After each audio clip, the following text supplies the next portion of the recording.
are tuned into Beltway Radio and beyond, which can mean one and only thing. This is Chip Chat. Welcome to Chip Chat. I'm Chip. Who are you, Tez? You just told him, buddy. Happy Thursday. Happy Thursday. We are almost there. Almost. Worst day of the week. Friday. I told you. Yeah, right.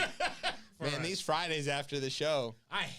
Look, listeners, it's tough. I try not to schedule a lot of meetings. Yeah, it can't. I love you too, buddy. Thank you. Yo. That's listeners, I love you, but the Fridays really are difficult. This one, I have the opposite. It's just meeting. It looks like a Monday, and I usually don't do this. But we sacrifice for you, dear listener. For you. That's right. So we're getting out of here on time tonight, Brian. I told Brian today before we came on the air that I just finished listening to last week's show. Wow. That's how long it took me to get through it. I just started preparing for today's. So we're even. I will say, though, the last 15 minutes of last week's show was dynamite radio. That was some of the best stuff we've done. God, it was like dad jokes about that guy who tried to ban porn. Oh, my, yeah. Hardister. John Hardister. Oh, my what God. Now it's, yeah, because when I got home, I was called a child. Oh, because of the jokes? I was just scared because it was. Now, as I recall the jokes, I would consider that a badge of honor. Those were we were going back. The bell just kept ringing. Yeah, we kept hitting it. Yeah. Oh God. All right. Good times. So tonight we do. This is a special edition. Another special edition of Chip Chat. There's a significant part of our origin story going to join us. Yes. Today, Drew Dave is going to be here. Yes, he is going to be here. We hope. Yeah, we have. He's like a phantom. Nah, he's all like. He's like he'll be here. You know, he's always around. Yes. Somewhere, but either and his influence is felt. Yeah. Yeah. Right. Exactly. In person or in sound, he is always around. Yes. But. He had an outsized impact on this show. I don't know how much he knows about that, so that's the only things I want to ask him about. Okay, and then I'll let you ask him all of the important things. I have tons of questions. I'm sure. Also, the Republicans finally learned how to count votes. About half of the world voted in the last 2 weeks, really. Yes. That's almost of the people who can vote. We're going to have a special animal segment. Not that the animals are special, but just... Yeah, we don't usually have animal segments. Sometimes. Well, these animals are special. Yeah. Yeah, that's true. Wait, we're back. There's a dead-ass birds! Yeah, we're back. Tez Talk I went back to my roots. Yeah. I had to go back and see that you added that to the script. I wasn't even sure. I was like, holy shit, he participated. I was shocked. Also, shout out to John Stewart. We did a good job keeping the seat warm for you for the last 9 years. So can you make sure you can say... everybody I know has got all of our hope pinned to this guy. They're like, Stewart's back.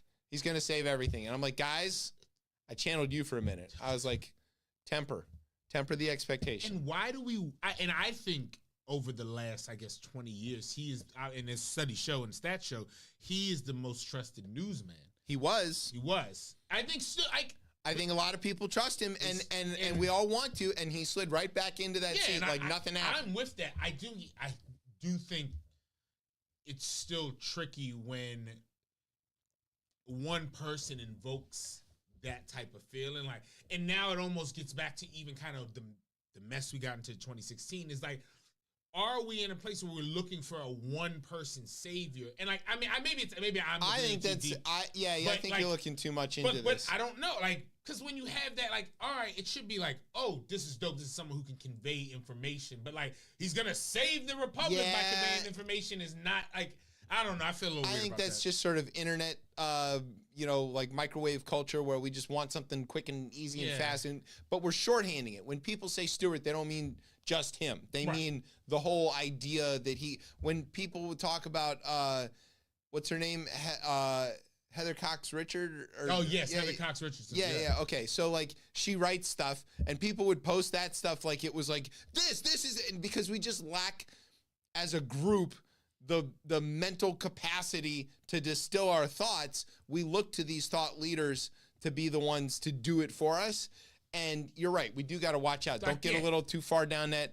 Because then you're kind of like, both sides are kind of like, we need someone to say. And when groups of individuals, start looking for like that one savior, I think that's where you get into this whole you can get shit. you can fall victim, or you can be terribly disappointed. Oh God, and as I was, and that could be worse because that hurt. Apathy and I don't know. Fortunately, I recovered. You did. You recovered. I haven't seen Dave's new special though, but I do want to watch it. I want to let him back into my heart. I feel like he's a DC kid. I want to forgive him. Literally, I can't. Look, I don't want to not think do there's that. anything. I think there's room for disagreement within the group. Yeah, it's like, all right, like as long as you want democracy, I'm with you. Yeah. John Boehner, come on the show. Yeah. Hey, loves democracy. Time. Loves democracy. Simpler fucking time. All right. So also there was a Super Bowl. Yeah. I called that defensive. We didn't get 17-14, but it felt like 17. Yeah, but you said it was going to be a bad game, and it went to overtime. That's an even better game. I just finished listening to it. Again, we might feel like it was a better game. I'm pretty sure swaths of people in America were hoping for like 45 to 35. I was glued to it. I thought it was amazing. It was exciting. That game was some shit. See? There you go. Brian mad because Lamar got to watch it from his couch. You knew Jordan was... Actually, Lamar never watched it. Okay. That's not true. He was with me. He literally said, he texted out, I'm not watching this. Yeah, I'm telling you that's objectively untrue. He came over to the house. We had chicken, and I made I grilled a bunch of stuff. We grilled some potatoes on the grill. It was good. And turns out he's a big fan of the tahini. It's good stuff, right? He was like, put some more on the chicken. I was like, yeah, that's a pretty good idea, Lamar. Thanks for coming over. And he said, don't tell Brian about this. Look. But I'm telling you anyway because I respect you, Brian. That was a good Super Bowl. That was some shit. It was a really good Super Bowl. That was a shitty Super Bowl. I'm sorry. See, I told you. This Sour grapes. He speaks for a lot of people. All of them wear purple. Yes, all the 695 Beltway. I don't care if it went overtime, double overtime, whatever. That was a shitty game. I'm sorry. It was. I was on here. Do you not like defense? You don't What like defense? What defense? There was absolutely nothing happening in that game except for maybe that clothesline. If the Niners hadn't made like 3 critical mistakes, right, they would have won that game. You can't make mistakes against Kansas City. You just can't. Michael You have to play. out there. Yeah, he's you gonna win. gotta be perfect. Yeah. No, here is the biggest mistake. The biggest mistake is that he didn't run out the clock. I don't know where did he get this idea they didn't know the new postseason rules. Here's the reason why they did the rules. Because that referee at the start Bill of it, Vinovich told them it was very detailed. Very clear. It's a new game. He said it's a new game. Even Tony Romo was like, it's a new game. Everybody, it's a new game. You know, if Tony Romo and I are agreeing on stuff, that is above board. Right. That's really good. So if they end up tied, it would just continue on. So, quiet. Don't give him the credit. Yeah, Tony Romo's great on television. Yeah. He is good. He's so good at it. It's crazy. I was like, I don't like it. Yo, I don't like that I like this. It's a tough one there. But I don't like it. Stop it. Stop doing this, Tony. Quiet 300 yards from Patrick Mahomes? Nope. Not feeling it. Quiet 67 Quiet, that's what it is. Quiet. It was quiet. It was quiet. This was a quiet game. I saw the most stats I You know I who got out of wasn't this? quiet for? Andy Reid, because Travis Kelce was yelling in his ear. You're right. I mean, y'all ain't gonna like this one, but I mean, to be honest, like what people really wanted was a shootout, and as we saw happening at the parade, what could be more American than the shed? You know, should have been a shootout. Yeah. Because what's more American than a fucking mass shooting at the championship parade?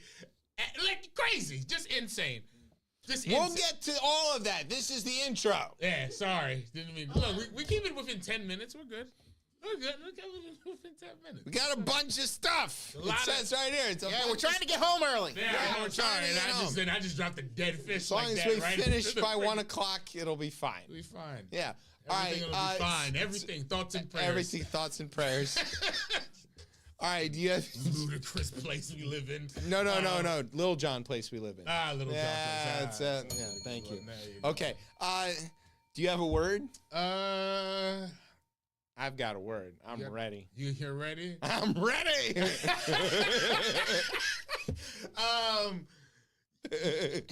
Yeah, I got a word. All right. You ready? No, let's see if it works. Sit back, grab some floats. It's roller skate time. You're listening to the best show, the only show, Chip Chat on Beltway Radio and beyond. Sweeps.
Chip Chat here on Beltway Radio and beyond. I'm your host, Chip.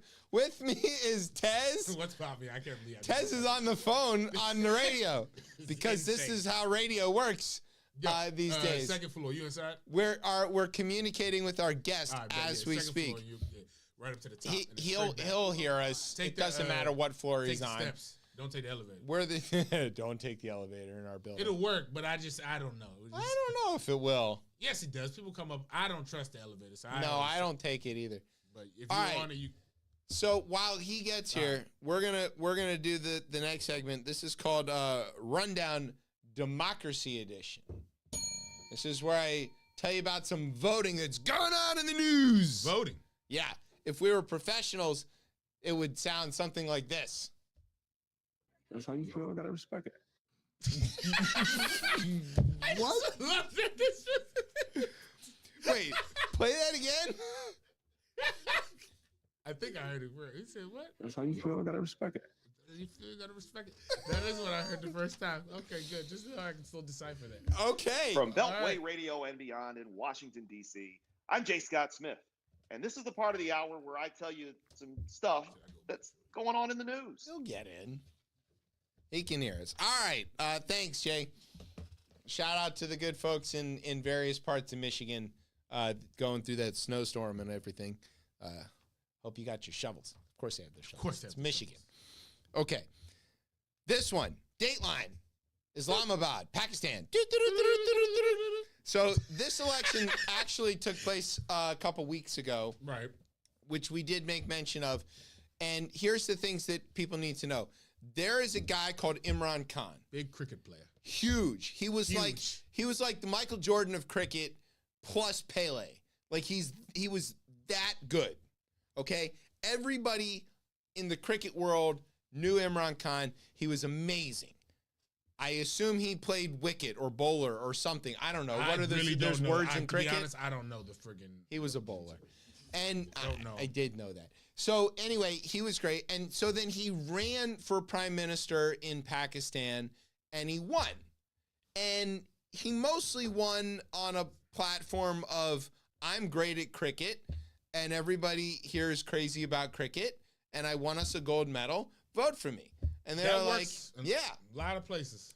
And it's a parliamentary system, so people voted for his party. His party is called the PTI, I think, which is very funny for Kornheiser. That is hilarious. And yeah, and the other guy's party that you got to know is the PLM. Everybody goes by acronyms over there because their actual party names are 16 years long. So anyway, I think it's a PTI. So anyway, he won, and then he got in trouble. It's unclear if he actually got in trouble or not, because Pakistan doesn't really have like rule of law. Right. And the army more or less runs everything. And when I say everything, I mean they have a cereal brand. Okay? Yeah. Like exactly. they run everything. So eventually what happened was the army was like, hey, can we push you around, Imran Khan? And he was like, maybe not so much as you're used to, but some.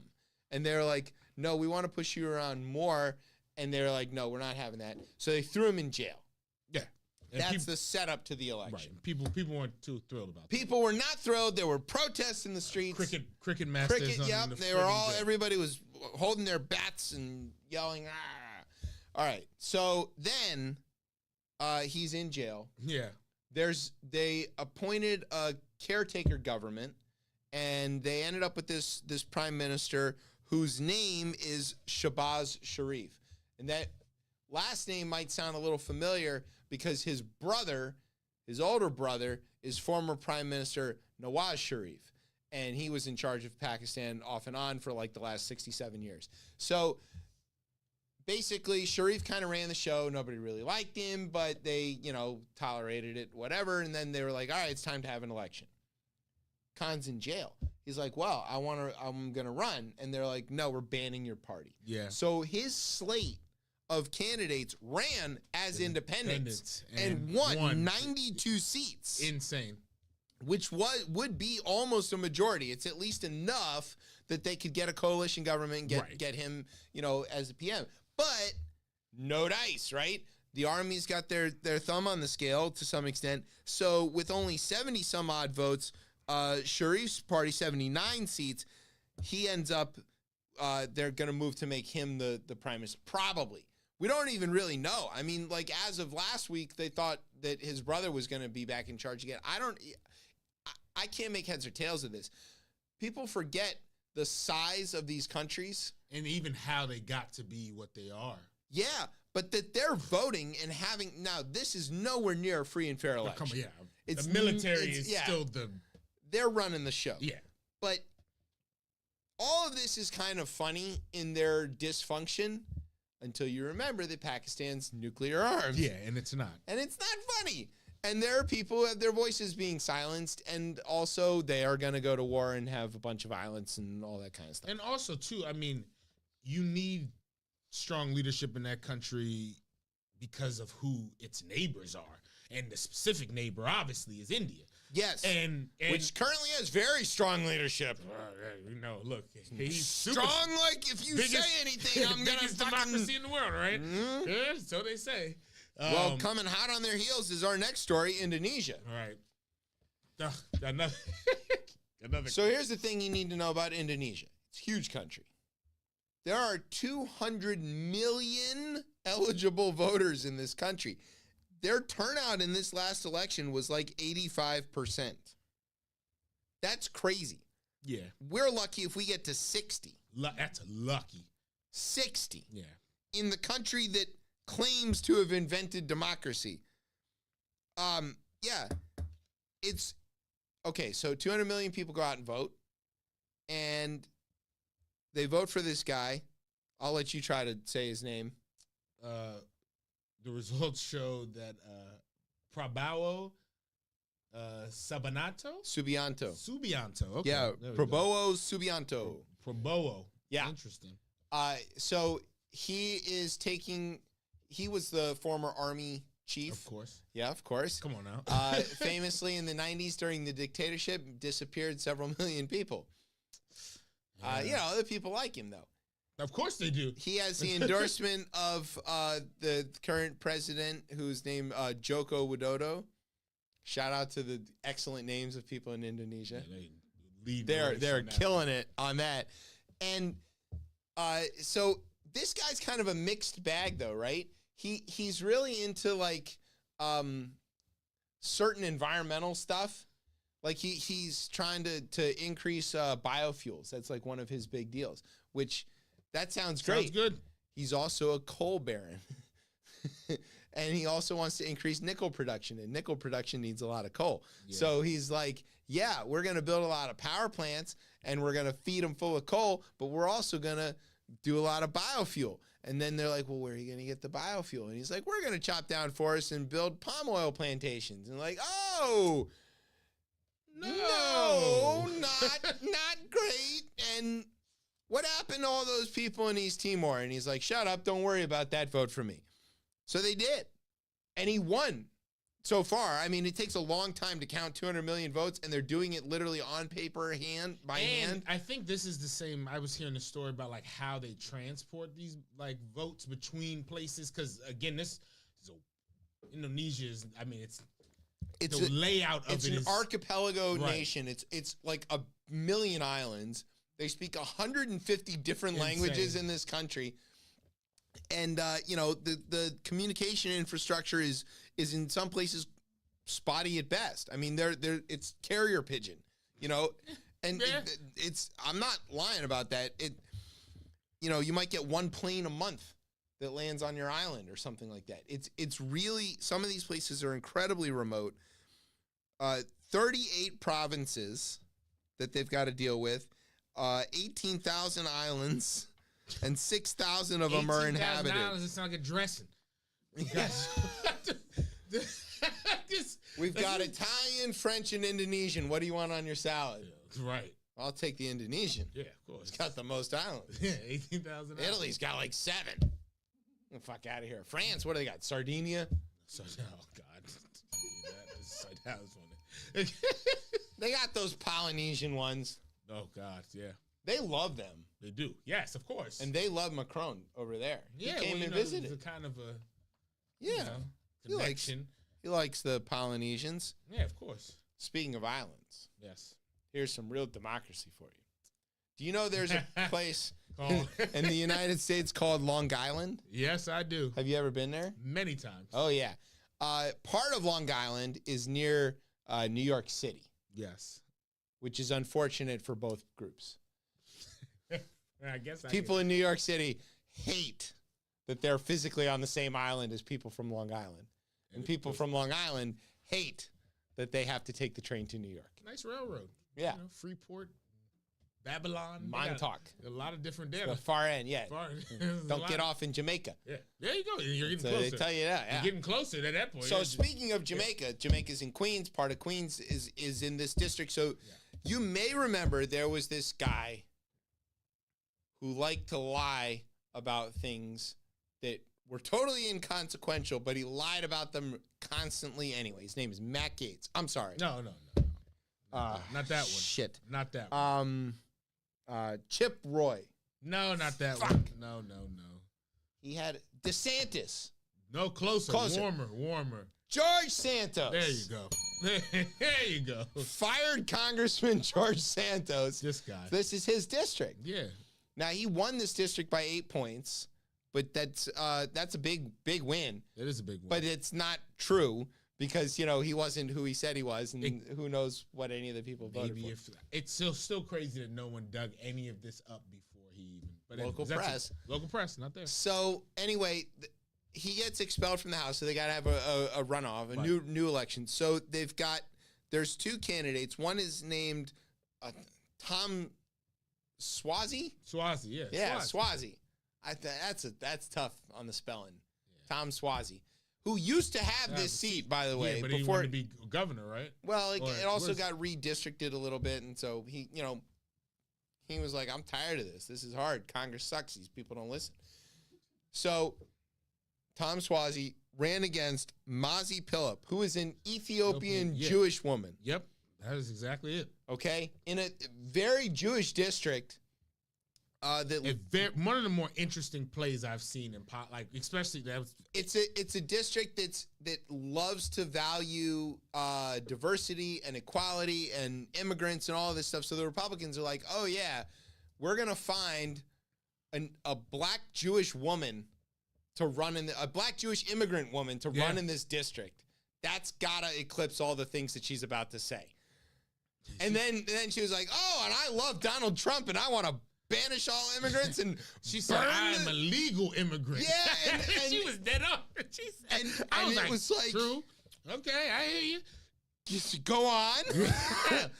Yo, they did their dueling press conferences. It was so hackneyed. Like, she's a bad candidate, but the message that they're trying to deliver was terrible, and it was razor close. That's what I was gonna say. Yeah. Until this dumb border Ukraine deal pops up, and the Republicans are like, "We want border security in exchange for aid for Ukraine," and the Democrats are like, "Cool, here you go," and they're like, "No." And they voted it down. So in the last 2 weeks of the election, Swazi gets to jump up and go, "Hey, I supported that bipartisan border deal. I want to stop immigration from ruining New York City." And all the people who were like, "I kind of want to stop that too." Yeah, exactly. They're like, "Yo, that's our guy. Build the wall, vote Democrat." Crazy play. And it worked. It did work. He won by a landslide. He swung that district 16 points. Yeah. On a tricky day, because I was in New York on that Tuesday. On a snowstorm. Very snowstorm, especially where they were at. Yeah, it was like a foot of snow. Where they were at and would have to go vote. It was like a foot of snow, and he still was able to pull this out. And I was watching Kornacki kind of break this down, and the way that he was rocking the Nassau County side of that vote, he absolutely like gut punched the Republican efforts there. He swung that side of the district by 20-something points. It's great. 22 points, I think it was. But now here's the play is his messaging, because now people look at a lot of these races as kind of like almost, I guess, I mean, I don't want to say. Trial balloons. Yeah, trial This is balloons the to what we question. go into like the general election, but what's that play look like? If the DNC is paying any attention, they've learned a couple of critical things here. Abortion matters. Yeah. This is your number one issue. Run as hard on that as you possibly can. Getting control of the border after the Republicans basically ceded that, run on that in every district that it helps you. Don't run on that in the brown districts, but run on that in the districts where it matters, because you can, because they gave that to us. Yeah. Okay? And 3, run on democracy. That works. It worked in 18, it worked in 22, and now it's worked in 24 in at least 2 races, because it worked in Pennsylvania too. Yeah. That's the other sub-story to this, right? Yeah. Swazi wins in Santos's old seat, and another special election in Pennsylvania, which Trump says won't be called Pennsylvania if he loses, apparently. Of course. Wild. Only the original 13 better get a name change. That's crazy. Gonna call it New Pennsylvania. Nah, coming for you. We're going to name it Philabergia. I don't know what he thinks. Anyway, yeah, so the guy Prokofiev, something like that, I don't know. He wins there and maintains Democratic control of the House in Pennsylvania. So like you win. You're winning everywhere you can tie the other guys to Trump. And interestingly enough, Mazi Pilip was like, I love Trump more than anything on this planet. I think he's the greatest. And if more people would listen to him, this country would be better off. And then she lost. Trump said, if she had only endorsed me harder, of course, she would have won. Of course. Yeah. She didn't cling to, I just want to be loved. That was one of the parts of his message in his fake tweet. Was like, I just want to be loved. Of course. Like, what? Like, I don't know. We're in a fucking silly place at this point. Yeah. Do I have more thoughts on this? Do you have more thoughts on democracy? This is an interesting, it was an interesting, I guess, election, I guess, that I'm trying to figure out what the play is long term. Because, like, right, you go into November, the House already has people who are quitting. You throw up this campaign here against a Democrat that seems very solid on, yo, I'm going to run down the middle, and you lose at the margins that you did. I don't know. it feels like everything feels like it should go one way, but obviously there could always be the This campaign The curveball that I was guess your favorite thing of hustling backwards because they nominated somebody who was meant to trick voters and it didn't work. right. They had her publicly grab onto Trump as much as possible, and he didn't help at all. As a matter of fact, it probably hurt. They did everything they could to make this worse. And they got beat for it. I don't know if they're going to learn any lesson from it. God, I hope not, because they're trying to make Laura Trump the head of the RNC or whatever. Because, the Romney wasn't good enough. So, like, keep it up, guys. Matt Gaetz beat the DOJ stuff. They decided not to press charges, but House Ethics, they're going to get that 17-year-old to testify. And she's not 17 anymore. But she was when Matt Gaetz paid her for sex, allegedly. I was gonna say, bro, you better drop Heavy allegedly. Allegedly on that one. I'll let you. We have the Venmo receipts, Hey, so I'll let allegedly that he posted publicly on Venmo. I'll let you touch that with a 100-foot pole. 100-foot? No. I'm not getting that close to Matt Gaetz. Do you know where those polls have been? Oh God. Anyways, moving on. Moving on. It's time for a break. It is time for a break. We got to go get Swazi with it. What? I love this name, Swazi. Swazi, Yeah, I'm feeling a little Swazi. A little Swazi. Yeah, if you have a couple more beers, you get kind of super Swazi. Swazi. Yeah, right. I feel like he really should have a clothing line or something. Swazi? No. Yeah. Nah. Like, what is that? I'm wearing Swazi. I'm wearing tonight. Swazi. Yeah, it sounds cool. I guess I could see that you're wearing Swazi. No? Swazi, All right. I don't know. Nah, I don't know. Maybe cologne. Yeah, there you go. Swazi. Just What like is- that. What does it smell like? Long Corruption. Island. Yeah. Union bosses and pizza. There you go. Yuck. That's super fucking yuck. Yuck. That's just yuck. Don't yuck the Swazi. Yo, I'm still pro-union, but yuck Yeah. that, pizza and union. All right, let's Bad take a kid, break. let's get out of here. You're listening to Chip Chat here on Beltway Radio and beyond. Sweeps.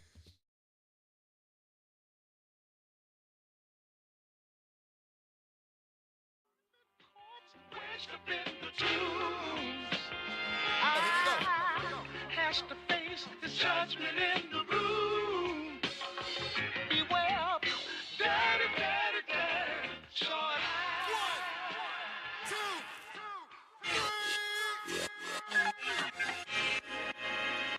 It all comes down to purpose. You gotta hang on to it. Whatever that thing is, that if it's that pain, if it's that joy, you gotta really hang on to it and find purpose in it and just do it to the max.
welcome back to Chip Chat here on Beltway Radio and beyond. I'm your host, Chip. With me is Tez. What's popping up? So what were we just listening to? We were just listening to the incredible Drew Dave. Drew Dave is a musical genius crafting beats from samples and thin air. He has worked with incredible talent, and that one time, our very own Tez. Yeah. Whether he knows it or not, that album that you two created this monster that you see before us. Drew Dave, welcome back to Chip Chat. Appreciate it. All right, so last time we talked, it was via video link. What was that, 2021? It was in the height of the pandemic. Yeah. And so welcome in real life. Appreciate it. It's good to get, you're taller than I thought. 6'1", yeah. Yeah. Well, I mean, I couldn't tell he was sitting down. I mean, yeah, like. Well, I'm tall, you're tall. It's, Yeah, it's you a know, bunch, yeah. yeah, we're, poor Brian. All right. So welcome to the show. Appreciate you. Thank you for all of your music over the years, which I've been enjoying, of course. But most of all, thank you for introducing the two of us, and America thanks you. So I really do want to know, how do you feel about that? I wish I could thank America. We're not thanking America. No. Absolutely not. Not on this show. Absolutely not. I don't really have any thoughts. As long as y'all happy and it works out for you, then That's the Very wrong diplomatic. I'm happy. answer. Perfect answer. All right, well, Perfect I'm answer. out of questions. Go ahead. Thank you. That's all you have on there. Well, that was all there was. It was about me. So I mean, yeah, obviously, it's a running joke on the show. He likes to take credit for things he shouldn't necessarily. I did help make Drew Dave famous. He's on Chip Chat now. Oh, yeah. I will say this, though, and I told him this. I did not expect Cortez to be on here 3 years later, faithfully, every Thursday. I wouldn't have thought so either, to be perfectly Thursday. honest. Yeah, I know. I'm He sick seems in the to head. enjoy it. I do crazy. enjoy it. I That's do enjoy crazy. it. God, there's so many places I guess I could start with. I guess with the new project, like, you put out a lot of music. Like, you put out a Like, high all at clip, once. a high clip of music, and like, and this might be the most time in between, right? Because is it a year since Revival Part 1? Yeah, that was March 15th on my birthday Okay. Of last year. And I actually just submitted part 3 today for mastering for my birthday in March as well. So Okay, so there's It's like a machine. it is kind of, but right. Sometimes if you are a machine with it, I would say like you would hear a difference in the quality, right? And it almost is like like almost Right. McDonald's pushing Right. it out, and like, Right. but that's not the case with you. So I guess to be detailed in the question, how are you able to kind of keep this high output and then kind of keep the quality at the same level? that's a good question. I think it just comes down to being strategic, and calculated. I don't even make beats every day, believe it or not. That okay? I don't even Interesting. make beats every day, believe it or not. But over the years, it's 24 now. I've been making beats since 2005. So I have a catalog just over the years. And believe it or not, kind of what I've been able to do is if it's not a new beat that I made this week or maybe yesterday, the whole point of the Revival series is that as my ears have developed over the years and I start to hear things differently, I can revisit older beats and I'm able to kind of bring them up to par to where I am now, production wise, to the modern day Drew Dave. That's kind of how I've been able to utilize some of these older beats and take them and kind of make them new again. And I've been able to throw them on these projects. So conceptually, it works out. Goes with the title too. Absolutely. Revival, Revival has and I'm doing part 3 now, so I'm kind of making this a series now. So conceptually, it's been easy. It has a multitude of meanings. Revival ultimately is bringing things to life, like bringing everything back to life. Right. To revive. And then you have the revival, the church element, the gospel element. I sample a lot of gospel, which I incorporate into these beat tapes as well.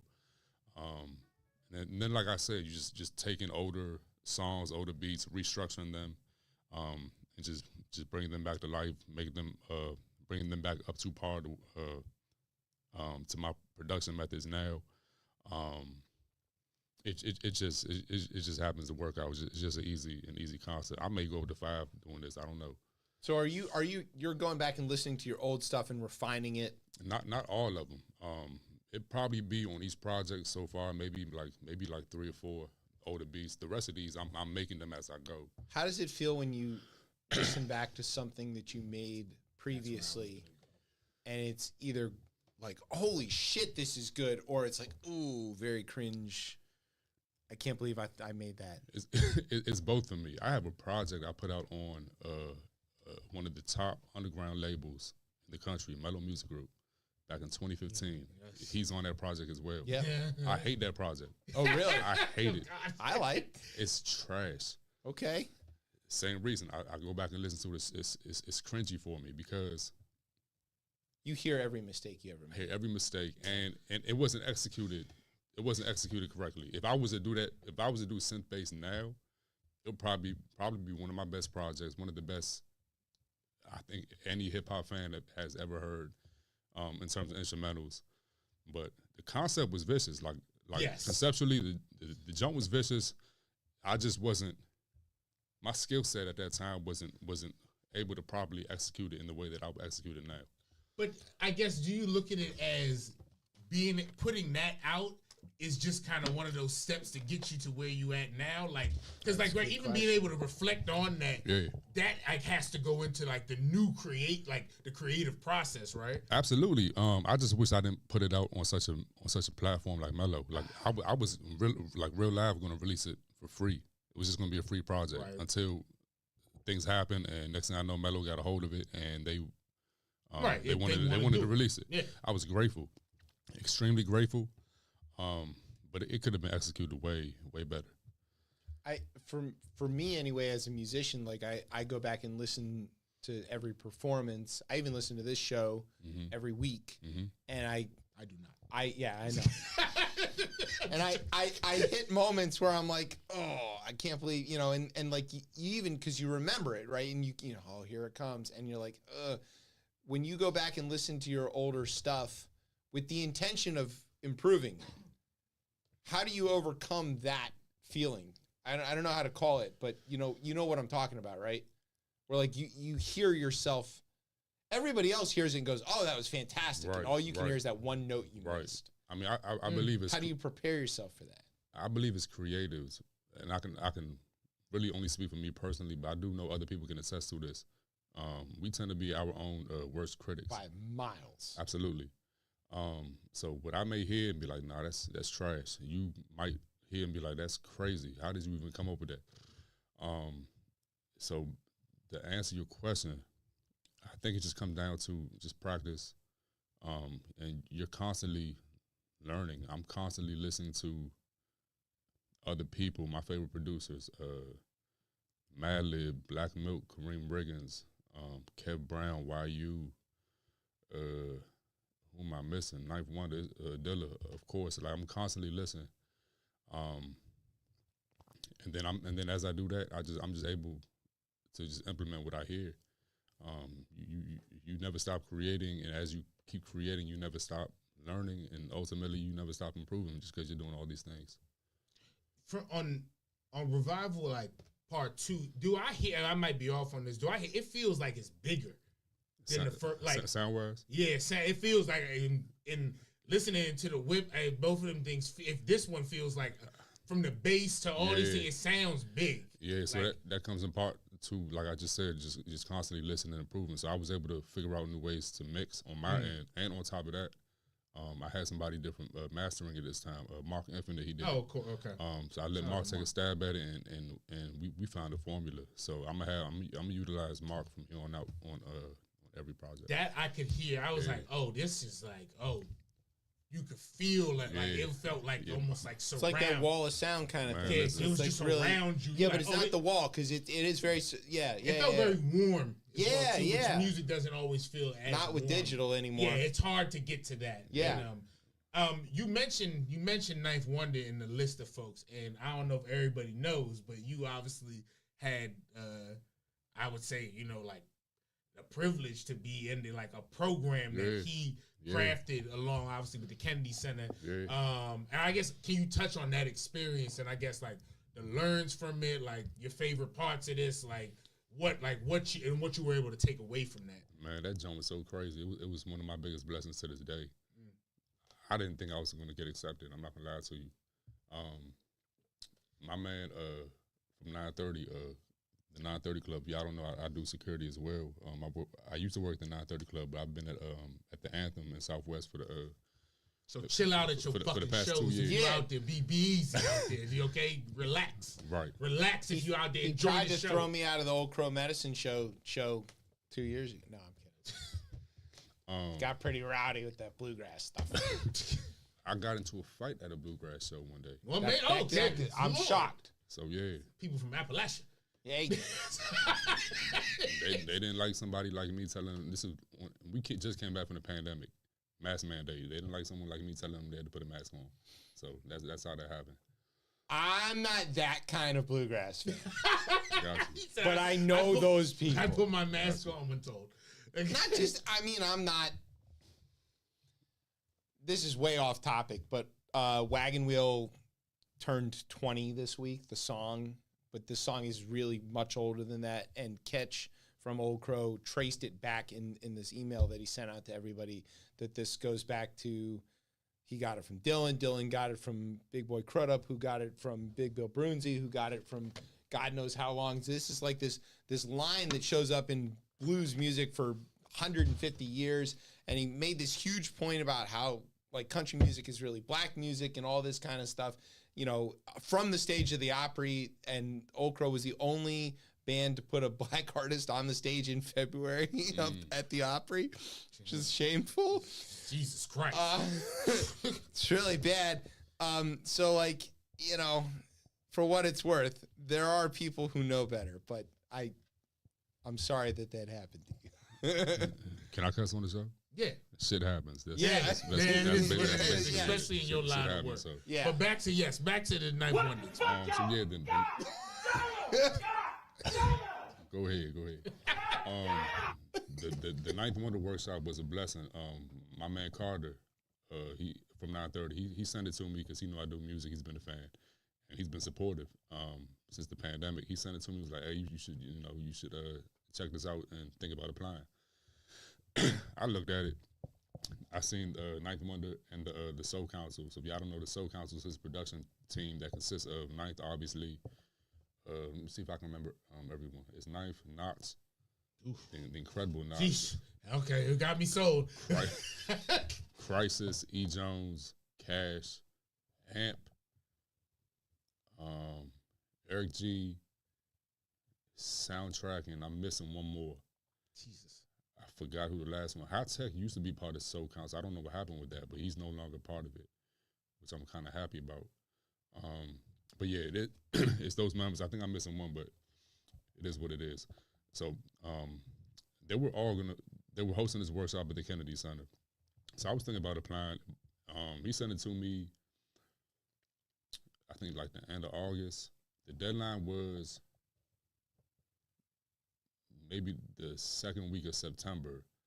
I just remember, like I submitted my application. So you had to fill out the application online, do like a little summary about yourself and why you want to do this, woo woo, and then you had to submit a beat video.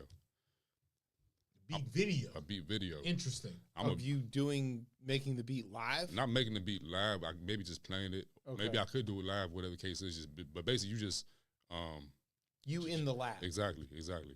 But you got those on deck. Yeah. Yeah. So what I ended up doing was, I'm such a big procrastinator. I literally waited until the last minute. Like the jump was due on a Monday. I submitted everything Sunday night. You gotta give yourself that pressure sometimes. That's crazy. Cause me, I know. That's crazy because me and my wife was talking about it earlier. I submitted everything Sunday night, like late Sunday night. It was like 11 o'clock at night. And I submitted a video that I had already posted on IG maybe a couple months before. Couple weeks go by. Maybe it wasn't a couple. Maybe it was like a week, week and a half. I'm at work now. I look at my email and the junk says, "Congratulations, Drew Dave. You got accepted to the Ninth Wonder workshop." That was so crazy to me because I had no anticipations of ever making it. Just because one, like it was last minute. I submitted everything, and I was just thinking like I'm not going to. I'm not going to make it. It's no way. And at the same time, the dates of the workshop, I had to be down to Anthem all 3 days. We had sold out shows. The same artist, Arcade Fire. Oh God, I can see them. Yeah. That jump was crazy. Yeah, sure. That's a huge show. They're Slim. huge. 3 days in a row. It was a Friday, Saturday, Sunday. 3 days in a row. And I'm like, it's no way I'll be able to go to the workshop and then go to work. I was able to finesse it though. Come to find out, so I asked him once I got submitted, and once I got accepted, I asked him what the times for the workshop was. Right. They told me it was gonna be like 10 a.m. to about 4, 5, whatever. I'm like, cool, I can swing it. I'll probably leave work about an hour early. I'll probably leave the workshop about an hour early, slide to work. The Kennedy Center. From Kennedy Center to Anthem, Rock right Creek there, Parkway. literally right there. Rock Creek Parkway, You could straight probably shot. run that in about 30 seconds. I mean, it's 30 minutes, but yeah. yeah. Rock Creek Parkway, straight Depends on that straight light shot there though. at Main Avenue. But yeah, Absolutely. it's Absolutely, straight Man, shot. that's interesting. Yeah, It's that's right there. Straight shot. So that's what I was doing. I was bringing my work shit with me to the workshop. So I go to the workshop. First day, I'm meeting everyone. Ninth Soundtrack Crisis. It wasn't the whole Soul Council. It was just a select few. Ninth Soundtrack Crisis, Cash, E. Jones, and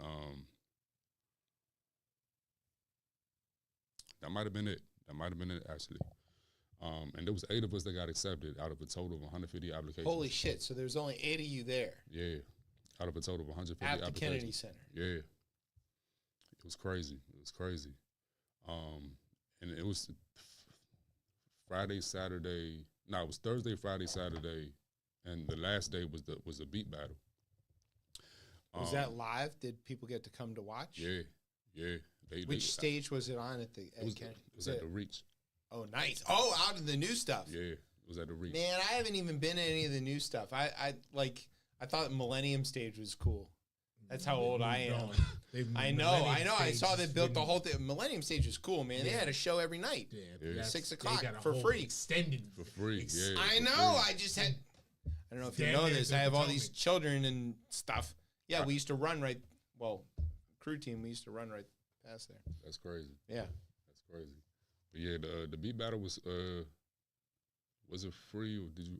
I don't remember, but it was definitely live. Did you win? I lost in the second round to a girl. I loathed. I loathed. Like I got to. I'm gonna tell you what happened.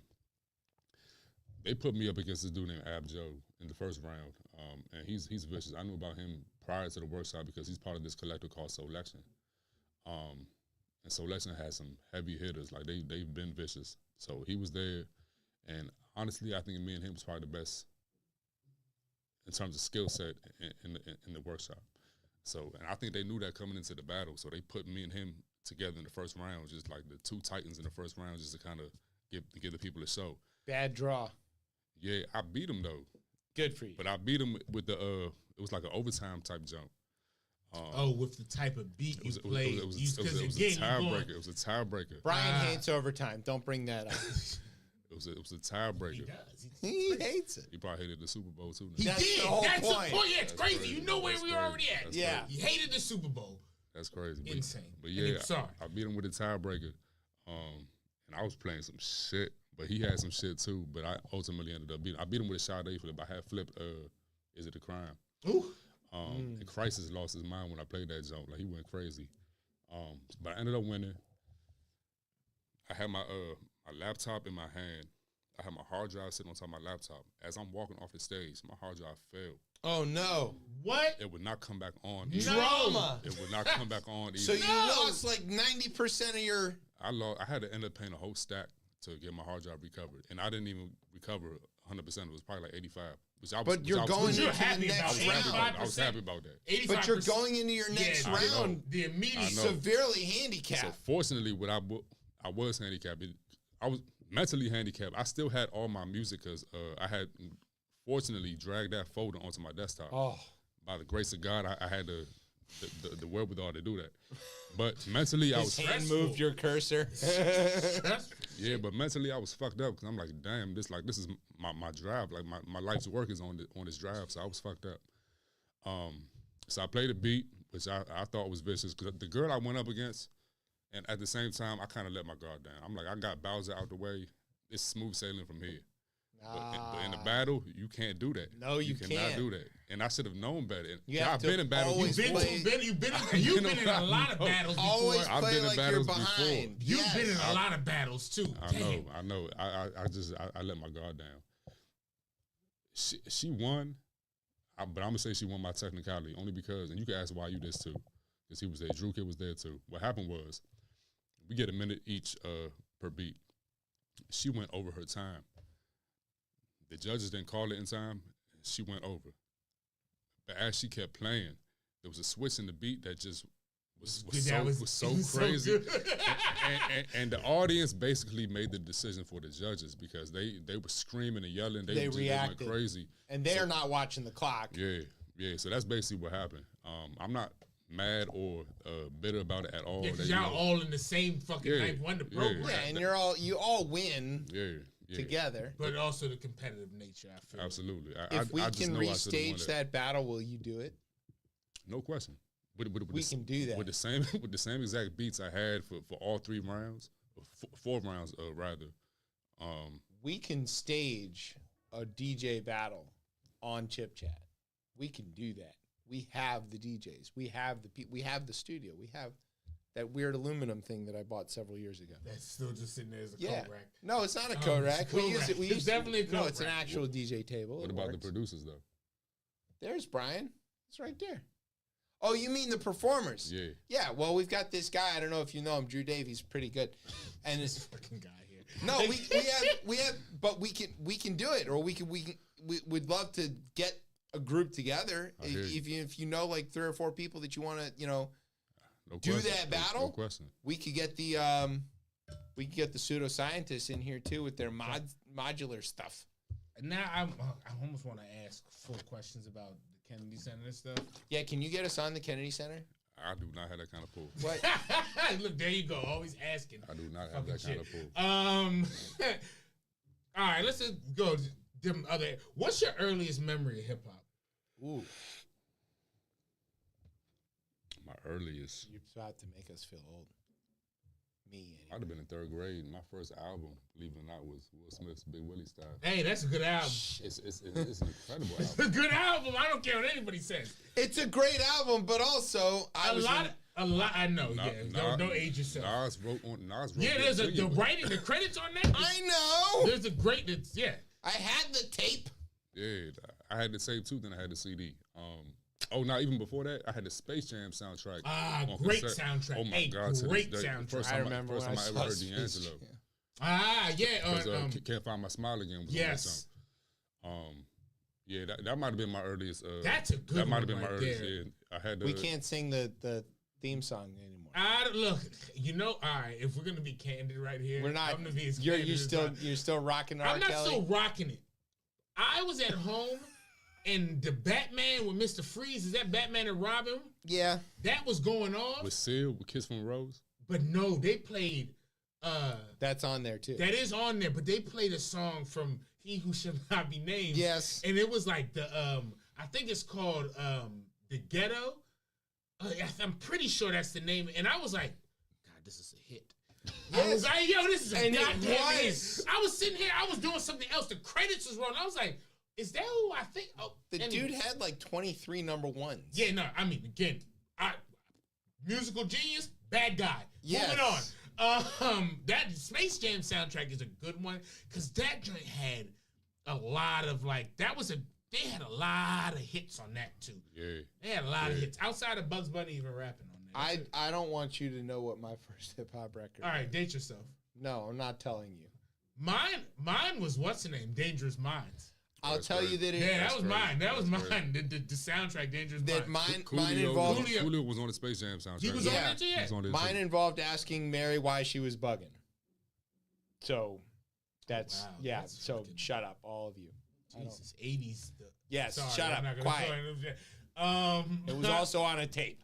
yes, I mean, if you tape is, I'm We cassette. didn't get a CD player until like 1989 or something. cassette. Oh God, God. Anyways, I'm not gonna. That's the year I came into the world. Yeah. All right, there you go. Great, Thank you. thanks, There you man. go. Thanks for coming out. See you later. Boy, moron. I mean, we've discussed this outside, and I always say this, like, you weave a lot of the area into the music that you make, and like, what is the selection process for that? Like, you pick very like they fit so well, and like, is it just kind of like you like I already know, I know whether it's Big G or whether it's a motherfucker on the news, like like whatever it might be, you pick interesting things to like tie your music to this area, and like, how does that happen? I think it's just instinct and it's organic, really. I think no matter what I do, I try to always not only show love, but to reflect where I come from to those who are not from here. And even to those that are, but it's just like I like to do so without being so like blatant, like without being so forced. Like, you're very subtle on how you do it. But when the fans hear it, we catch it. That's all right, and it feels really good. Yes. And if you happen to be married to somebody from New York and you go like, "Hey," and she goes, "Why are you so excited?" and you go like, "Damn." I think it's always like cool if I'm watching a movie, if I'm seeing something that I wouldn't have any anticipation, expectation to have any type of ties to this area, and I would hear references from this area. It's just always good to. It's like when I remember going down to I went to VSU for 2 years for school in Petersburg, Virginia, and I'll be honest with you, at that time, I was listening to Go-Go, but I think going down there and leaving home made me like really love Go-Go even more. So I was playing that shit all the time down there just because I had missed home so much. Trying to make a point. Yeah, no question. I think things like that, and then I met other people from the area, and then we just became. They heard the motherfucking Go-Go's like it's a bat signal. Yeah. They was like, what the fuck is who playing that? No question. I tried that in Connecticut, didn't work. Would never. Shocking. Right. But it's like seeing Anthony Anderson wearing a Redskins jersey in the Transformers movie. Yeah. This is like a really tiny thing, but you're like, oh, and then you know why, because he's a hard guy, and you're like, it feels good. I seen an interview with Jeffrey Wright, the actor, and Taraji. I think it might have been for, what's that magazine, Vogue, I believe? One of the major magazines. And they were just talking about being from D.C. Right. I just felt a lot of pride. I'm not from the city specifically. I grew up in Alexandria, but I live in PG now. But just being from the area, I just felt a lot of pride watching that interview. If you're from inside the Beltway, you can claim it to the people outside the Beltway. I wouldn't do that. Not here inside. I still wouldn't do that. You can tell people in Minnesota you're from D.C. I mean, they wouldn't know the difference. They don't know the difference. That's what I'm saying. Because if you try to go more macro with them, they gonna be like, what? Huh? Right. What do you mean? What is Arlington? Yeah. Right. You live in a cemetery? Yeah. Right, they would definitely think that. Was born in the district and grew up in Arlington. I'm like, why did you grow up in a cemetery? I'm like, I didn't grow up. Oh my God. Never mind. I'm from DC. Just move on. Right. But yeah, I just in terms of the references in my music, it's just natural. Sometimes I do make it intentional. I got a jump on the beat tape called City Shit. But it's an older beat for one, and it already had the congas in it. But then I purposely took like the acapellas from like Big G and other people from here to make it sound like they had like a go-go. So that was intentional. But for the most part, I just try to just always just keep home close to me. So. All right, I got a few more. Hold on. All right, we're gonna do top 5 artists you would want to have a placement like on one of their records. We're gonna go from 5 up to 1 though. So we're gonna start at 5 and we're gonna work our way to 1. This won't even be in any order for real. Interesting. Okay. All right. He's like, fuck your order. Fuck your order. Exactly. Yeah, all right. Well, I'm an artist. I don't care about your rules. Fuck your order. And fuck my segment. Yeah. Exactly. Anyways. No disrespect. Right, no disrespect. No, but yeah, go ahead. No, you can. Honestly though, I have 5. Like it just like but all right. Well, just give us the 5. It's definitely way more than 5. But I say more than 5. But like no, the ones like more so like narrow it down. when like you got into this and you like, because I feel like we all kind of have those like in them quiet moments. Like if we could have where would be like, because artists that you just respect and that you like, nah, like I know I would be able to make some shit that's gonna take what they do to the next level. Yeah. Real quick, I just had a flashback. This just reminded me of when you interviewed me at GW like 15 years ago. Jesus Christ, that's a long time ago. That's Crazy. another Thursday show I used to do crazy. a long time ago. So this ain't another this ain't from the tribe. My boy Noah with me. You can take the radio out of the guy, but you can't take the guy off of the radio. And I always link with the same type of folks. There as well, seems too. to be a theme there. Yo, shout out to my boy Noah. This Noah not new with to me, you. I don't know boy. how I feel about that. I blew your spot up. That's my fault. Yeah, that's crazy. That's You caused this. Yeah. You facilitated And this RBI. weird thing. Yeah, Blame RBI. It's his fault. Yeah. He played y'all record, and I loved it. And that was his mistake. That's crazy. Shout out to RBI. That's Yeah, a always. that's a Yeah, good man. I Good love man. him, I've man. learned a lot from RBI. God. Like a tremendous amount of shit. He's one of our favorite guests. Yes, too. indeed. Yes, indeed. Top 5 though. This won't be top 5, but Mick Jenkins for one. Okay, I actually I can see just that. passed him a flash drive when I seen him at Howard Theater. What was that, like 2 weeks ago? Come on, Mick. Yeah, Yeah, 'cause some- I heard got some- Seen he was I got here. some shit on Please. there. I got some shit on there. Please. That'd be perfect. He can come on I for can the battle. see that. We I can see put that that working. right here. I can see That that would be working dope. real well. Mick Jenkins. Let me pull up my Spotify. I can't. Let's see. Who, This is official. Let's see who. This is very Right, who, like right. Shade 45. Like we're like, hold on, let me. Hey, name check. Nipsey, rest his soul. Nipsey was still here. That seems that easy. I can Yeah. see that one Yeah. as well. We're not going to get him on the show. No. Probably not. Brian, how are you at raising the dead? Fonte. Fonte, I could definitely. Fonte. Fonte, I could see that easily. That's a really good one.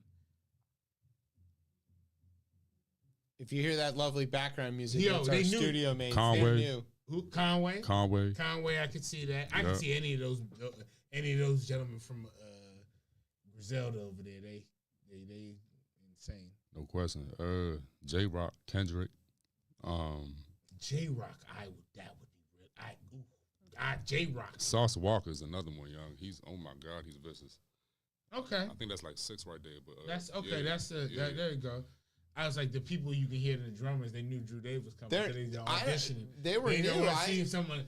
We Yeah. had like some guys making music about a couple months ago when we came up, and I was like, "Oh, did we move to a cool building?" And then they left. But now we've got these guys. So whatever they're doing, they're working out their drum kit. All right, here's a wild one. So, what is something you would tell 23-year-old Drew Dave? Oof. Just about music, about how I guess in your progression, kind of in making music. Like, what would you tell the 23-year-old? This is 3 years ago, Drew Dave. He don't age. 23. That's I want to say just the same thing I'm doing now. Just keep plugging away, keep hustling. I think about this frequently. I feel like I missed out on a lot of my 20s. You know, and I think about you and like Twan and the rest of y'all, how y'all was always going out, and I feel like I missed out on life to some degree. When they be out doing that, I be in the house. The most focused man I've ever seen. I'm working. I was working, Yeah, and like I'm still doing that to this day, 10 years later. Yeah.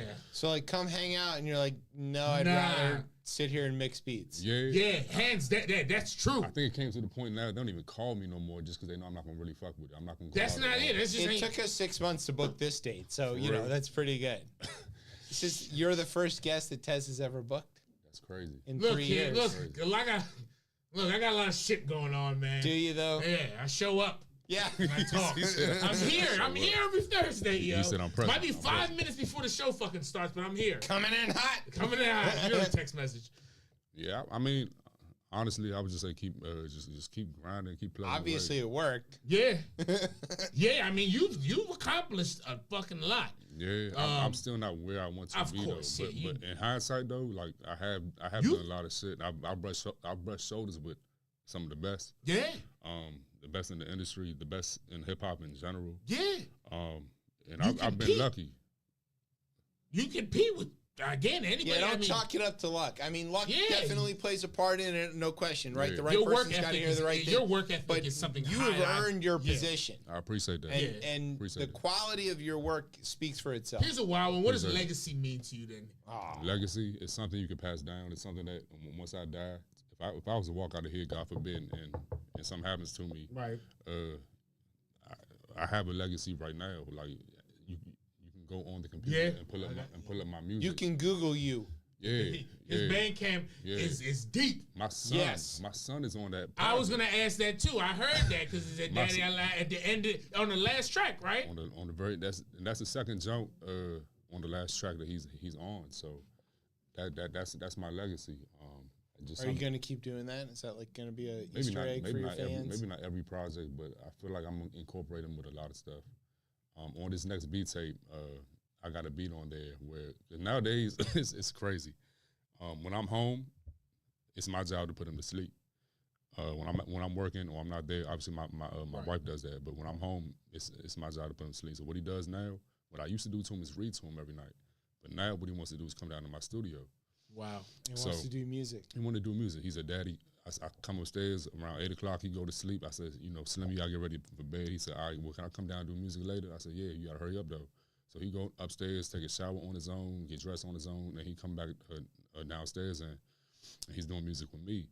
I got a beat on this next beat tape where I had played a synth on it, and he loves that part. So he's always he calls himself saying that's his favorite beat now. Just due to that synth. I remember I had played it, and I was just messing around with it. I wasn't really gonna lay it, but he was like, "Daddy, you should put that in there." So now he's giving me input, and his ears have kind of gravitated to what he likes to hear, and it's kind of crazy because it'll probably be the same shit that I would like to hear also. So he's slowly starting to develop. So I mean that right there is also part of my legacy. Obviously, You're going to collaborate with him on the next record? the next one I don't know. You already have if he's selected. I mean, he's already he influencing gotta give your producer music. credits on Yeah, whatever yeah, song. yeah. He I gotta hear get. you. He needs to get at least hear an you. associate producer credit on this. I hear you. I'll keep that in mind for Get sure. his ass cap set up. You know? Nah, for Yeah, real, yeah. for real. That's what DJ Khaled did. Yeah. Yeah, DJ that is Khaled did, real. Yeah. That's dope. That's So that's what I would consider my legacy. I just anything that you could tangible, not tangible, anything that you could still reference to you once you're dead and gone. So speaking of legacy, yeah. have you heard of this place called Florida? I wish I didn't. Right. That's a great. So do so many of us. we've ever had on here. Say some shit. All right, so we did ask you here to ask you all of this important stuff, which you've done an excellent job. But we also want to see if you will play this ridiculous game with us called Florida or Not. Florida I'll try or to. not? That's go ahead, hit it again, Brian. Florida or not? You know who that is? Who's that? Is that Charlemagne? Nah. No. Substantial. That's Stan. That's substantial. Yeah. What's the context behind it? That's a great question. Here's how this That is works. a We're very going to funny- read you a news story with the locational details removed, and you have to tell us whether this story happened in Florida or not in Florida. We asked Substantial that, and because he's such a damn teacher, We were said like, Florida it's called or not. Florida or not, and he goes, Florida or not. Florida or not? Before we do this though, a while ago I seen some shit online to Google your birthday and the type of Florida and see what comes up. Oh, Right. God, that sounds Yeah. scary. I did that. It was scary. Somebody had decapitated his grandfather.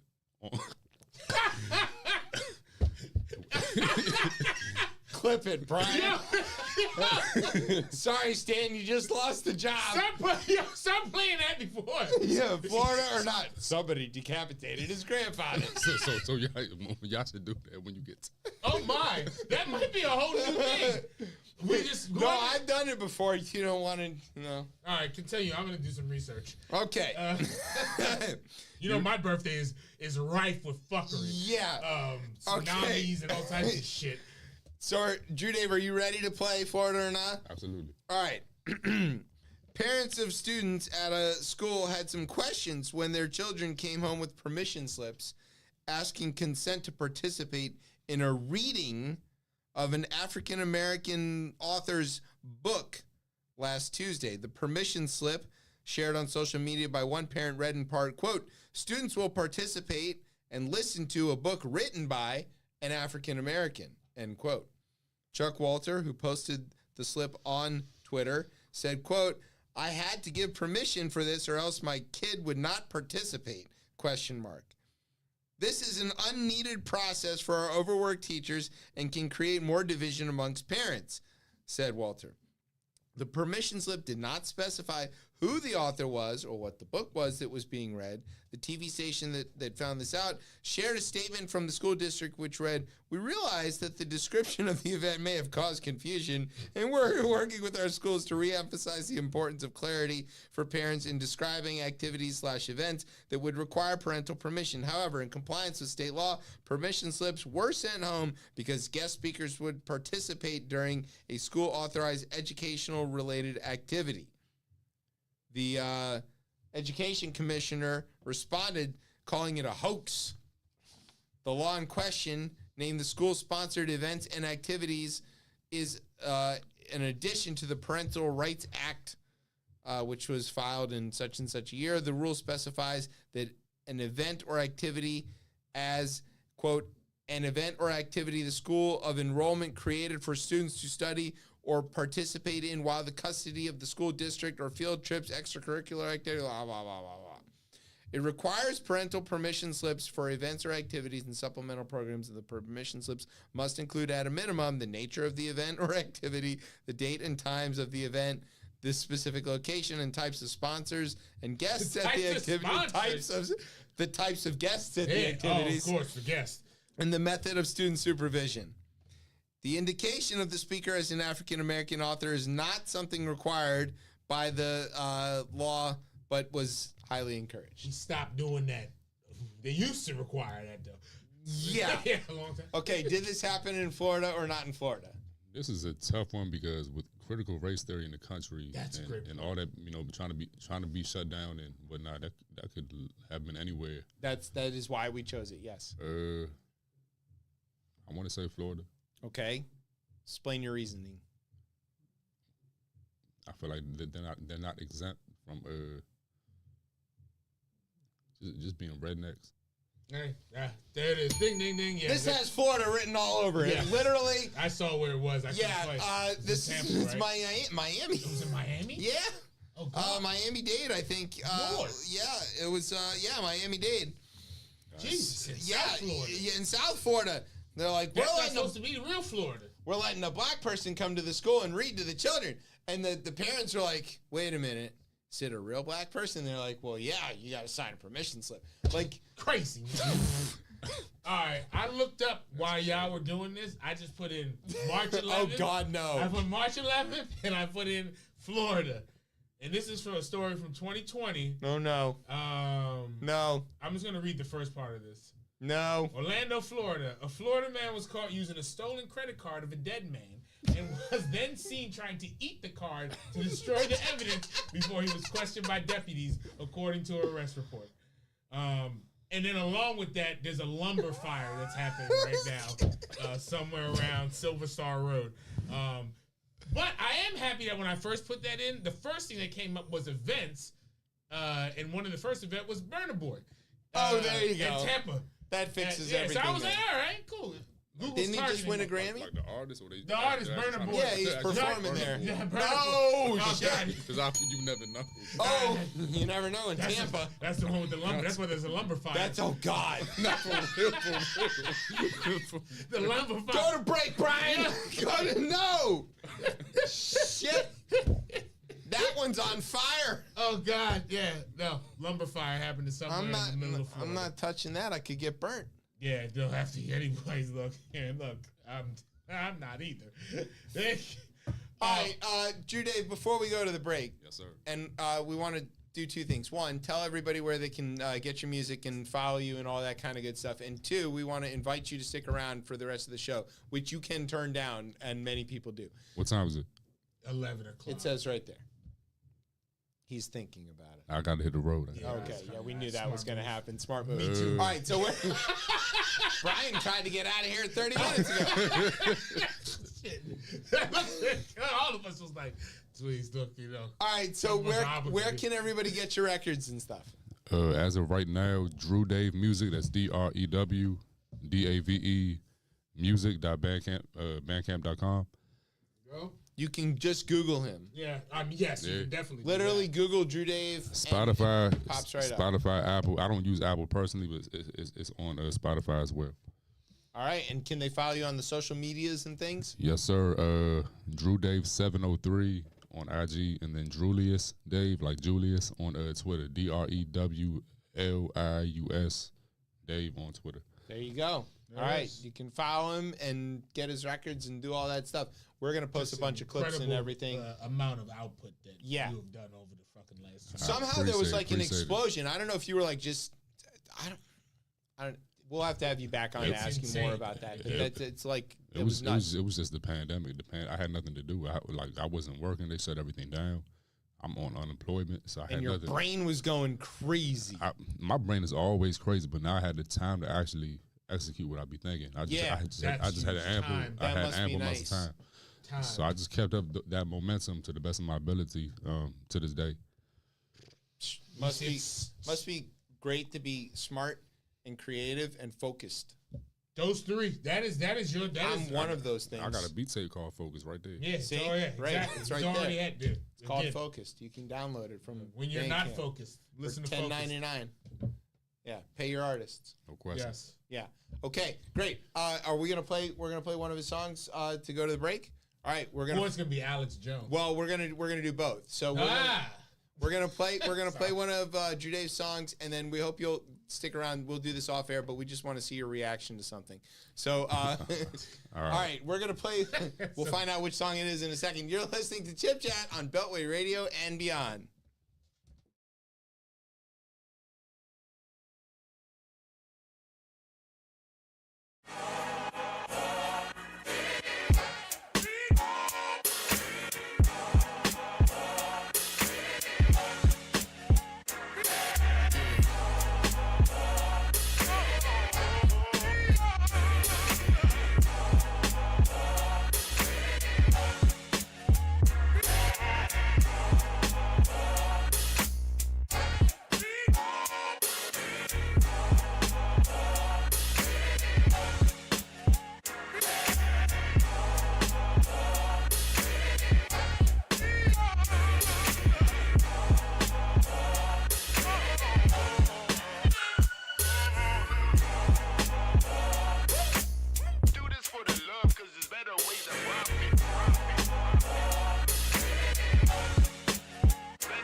I don't like them putting chemicals in the water that turn the friggin' frogs gay. Do you understand that? Turn the friggin' frogs gay. Serious crap. Gay. Frogs, friggin' frogs. It's not funny. I'm gonna say it real slow for you. Gay. Frogs.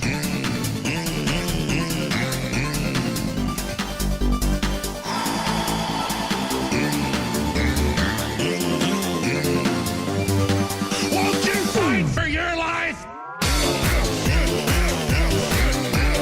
Gay. Frogs, friggin' frogs. I don't like them frogs. Gay. Friggin' frogs. Frogs. Friggin' frog crap. Won't you fight the frogs? It's not funny. I'm gonna say it real slow for you. Frogs. and warlocks are full of shit. Pumpkin popsums, I'm sick of it. You keep interrupting me. And all of it's lies. Because you're lying. That's why. Oh, there's energy and oh, now we're done with Trump. You said he was the Messiah. You said he was invincible. I will not suffer your Q people after this. I knew what you were day one. I know what you are now. Witches and warlocks are full of shit. Pumpkin popsums, I'm sick of it. You keep interrupting me. And all of it's lies. Because you're lying. That's why every goddamn thing out of your people's mouths doesn't come true. You said it was all over. You told us the stuff. You. Oh, God. Witches and warlocks are full of shit. Pumpkin popsums, I'm sick of it. You keep interrupting me. And all of it's lies. Because you're lying. That's why witches and warlocks are full of shit. Pumpkin popsums, I'm sick of it. You keep interrupting me. And all of it's lies. Because you're lying. That's why. Because Yeah, he's like, well, he's not actually on beat. The guy who makes the video makes it on beat. Yeah. Sorry, we've subjected you to Welcome back to ChipChat here. Like We just wanted to see True Dave's reaction to that my face, Alex Jones. I laugh at this shit every week. And it's Turning the frogs gay. That shit is some crazy shit to fucking say. Oh shit, my fucking face. Oh my God. Okay. Okay. You ready to do a little more radio? Will you stick around for one more segment? Sure. Don't worry, it's not political. Sure. Okay. This one is Brian. Anyway. It's a little bit political. All right, this one is called Crime and Punishment Brian Edition. So I'm just going to read the headline here. Adult performer Sergeant Miles has been sentenced to 2 years in prison for assaulting, resisting, or impeding law enforcement officers during the January 6th insurrection at the U.S. Capitol. That's all true. The D.C. court also sentenced Miles to a year of supervised release, and he has to pay $2,000 in restitution. You got off easy. Yeah, well, 2 years in prison for a porn star. Feels like a little on the nose. All right. Well, I don't know where they put it, if it's on the nose or wherever, but all right. Oh, dang. The Florida-based... Dang. The Florida-based Miles, a self-identified member of the Proud Boys group. Self-identified. Yeah. That's funny. Enrique was like, nah, he's not in. But there, he was like, I'm a Proud Boy. Self-identified is wild. I'm a Proud Boy, he said. And they were like, no, you're not. He didn't stand by or stand whatever. Whatever he was in. Yeah. He has 370 adult credits on IAFD. What does that stand for, Brian? I have no idea. Interesting note, most of which are in gay productions. That I'm familiar with. He does. So he'd be right at he's home. more in the what they call Is he male, bazinga, whatever they want to call it. Is he a gay for pay guy? Is that Yeah. the thing? Yeah. Wow. That's a crazy thing, right? You're really gay at that point. Well, yes. Yeah, man. You're just also getting paid, and good on you, I suppose. But so this Proud Boy is in 370 gay porn films, and he's going to prison. I fail to see the punishment here for this insurrection. For real. Yo!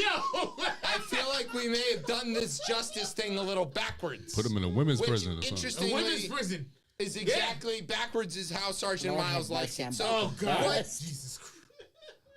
Miles traveled to D.C. for the January 6th rally, quote, but left before any speeches began, instead opting to rendezvous with other Proud Boys. This is sounding like one of his movies. Yeah.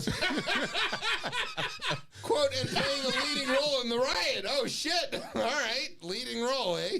Oh, God. Oh. What kind of show is this? According it's to a wild Miles, according to the court records, Miles then shoved a Capitol police officer. Go ahead, play the music, Brian. And attempted to punch another. Okay, a short time later, Miles, there you go. He's in the fisting. He used a wooden plank to smash a window and gain entrance inside. Gain entrance? Yeah, to the back door of the Capitol. Oh, God.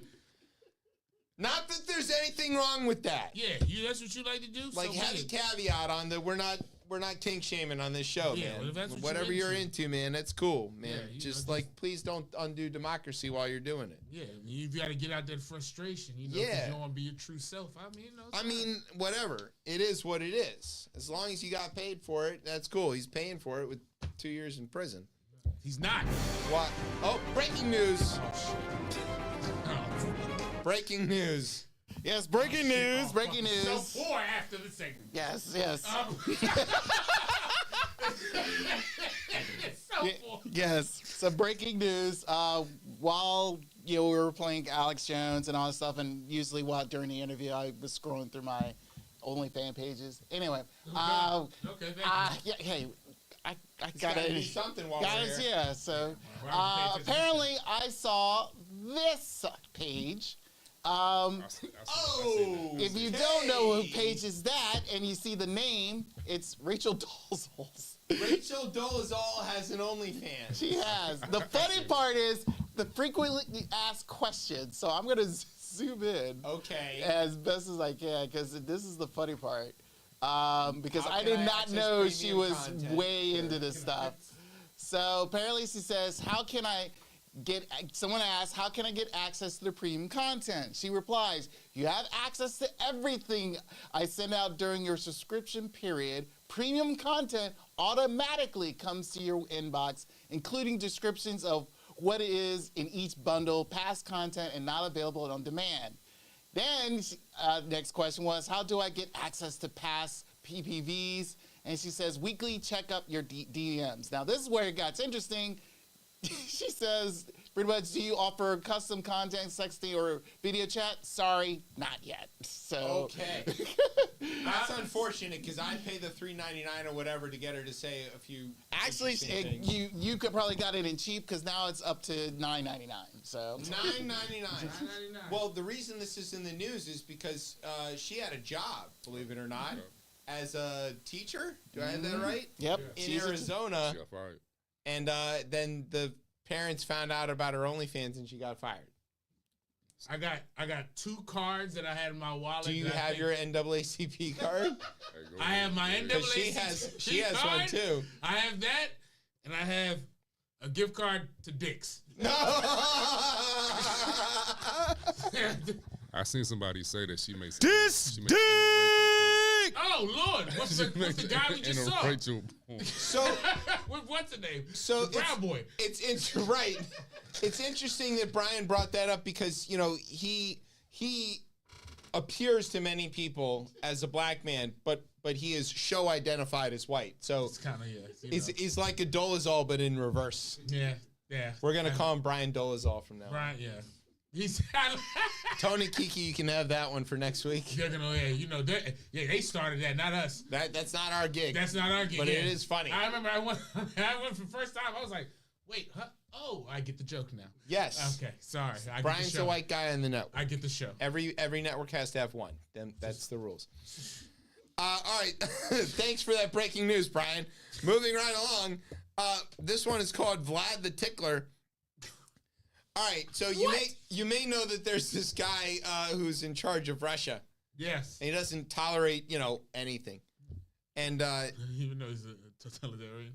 yeah, he's a totalitarian. But he doesn't tolerate it. He doesn't tolerate anything. Totalitarian. Yeah, that's fine. I got it. I'm I trying. picked up what you're putting down. All right. The real challenge here is, can you read the name of the offender in this crime and punishment story? Elena Agnova? Agafona? Agafona. I don't know. It's Russia. I see Nova at the Nova. end. I watched a lot of Agafonova. PBS. Agafonova. Agafonova. There you go. Agafonova. Yeah, She now I plays know tennis? in Russia, yeah, that's true. Okay. In Russian, if you're a woman, your last name is something Va. Even if it's so that's how it's like the female demonym of the name or whatever. Oh, like Maria Sharapova. Sharapova. So Ah. her father's name would be Sharapov or something like that, and she's Sharapova because it signifies feminine in the way like El or La in Spanish. Spanish, right? There you go. Okay. Anyway, Alina, we're going to call her, landed herself in hot water after posting a video beneath the Motherland Calls monument in Volgograd. One of the grads. One of those fucking Russian cities that we almost bombed. In southwest Russia on Instagram last year. Oh, God. This was last year. It's a 279-foot statue of a woman with her titties out, brandishing a sword, I was apparently. like, hold on. Yeah, exactly. That's what I'm thinking. And somehow that commemorates the heroes of the Battle of Stalingrad. Now, that was a big battle. That's a huge battle. Many millions of people died there. You know, wave of people kind of battle. You know, the way we fight wars. She's currently hiding in Sri Lanka because the Russians, they want to throw her in the gulag because she made a video on Instagram where, as you can see on the image here, she's tickling the statue from the ground. Hey. This is obviously, you know, treasonous. You could ruin the whole country by doing this. Well, she's defaming those defenders of Stalingrad because none of them would have looked at that statue and thought, hey, we've been stuck in Stalingrad under enemy fire for a year. That statue's looking pretty hot right now. Or if we know what the Red Army really did is they made their way across the Eastern Europe and, you know. This isn't a history lesson. I know, You got to go on Tucker Carlson for that later. Yeah, where's your book? That's crazy. Also, Tucker Carlson discovered that The Moscow latest I've ever not put a book out. Moscow has Aldi. Okay. He was like, oh, look. Aldi. He didn't know they had what? No, How? he goes there and he goes, look at their grocery stores. They make you put in a quarter to get a grocery cart. So rich. And that's, He's so rich. And that's how He's they so make sure rich. that people return the carts back to the store. And everybody's like, tacos. Did you just find out about that? Also, you know, Giant doesn't have that, and people still return the carts. They do. It's called socialism. Tucker Carlson's favorite ism. It's right up there with testicle tanism. This is fucking insane. He's insufferable for a fucking guy, man. He was selling that. No, don't do that, please. Please don't do that. Please don't. Unless you're Tucker Carlson. Tan away. Cancer away. Testicle tanning Tucker. Ugh. Triple T. Triple T. Ugh. Yeah, love it. All right, let's take a break to mercifully let Drew Dave out of this. Yes, he's like, please, He's been a good sport. Yes, He's he got it. tickling titties in Putin's Russia. Yeah, we all could get thrown out a window very soon. Yeah, but we're safe here in America. He's an international hip hop star. No, He's going to have to tour and stuff. I'm not there yet. Not there yet? Well, just Not there don't yet. take him along with you on the next record and you'll be fine. I hear you. Yeah. He said, look, for more reasons. He said, I might need a hype man though. Hey, look, I can do that. Brian. Hey. No. Black people. You want to be the hype man? You're the talent. Shit, look. I'll be the hype man. Hey! You need to be road manager, whatever. Look, I get Warm up act. Look, whatever you need, man. What's up? Listen to these guys. Pay me. We could start the show. We could be the comedic relief. We've done that several times. It hasn't worked yet, but one day it will. Shout out Sub-Z and look, everybody. They seem to be okay. They had a with good us. time with us. They were like, just get the fuck off the stage. These people, Shut up. We want to play music. Get the hell out of here. All right. Drew Dave, one more time, where can everybody get your music and follow you on the socials and stuff? DrewDaveMusic.bandcamp.com. On Twitter, Drewlius Dave, DREWLIUS Dave. IG Drew Dave 703. There you go. And Appreciate we're y'all gonna post having me. all kinds of links and stuff, and we'll tag you and all that kind of thing. So That's a bet. Thank you so much for coming by. We really appreciate that. I appreciate it. We're gonna play another track and take a break. Oh, you got an applause line. That's all right. I appreciate that. Yeah. Appreciate I know you thought the bell was the only production. That's all the production we have. This is all we have here. Oh, Brian has more buttons. Yeah, he has a lot more buttons. Yeah, don't push him. Don't push him. That's right. I'll give you guys that one. Everybody went for We're that both one. low fucking hanging fruit. Right there. Okay, Just we're like going to take a the break. fuck. You're Be listening to quiet. Chip Chat on Beltway Radio and beyond. Sweeps!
man. Keep that on the low key, man. You might do 100 years. Nah, I'm fucking with you.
Bro, I gotta take care of my own. You're It's in her charge of birthday. everybody's wife. What the fuck is that?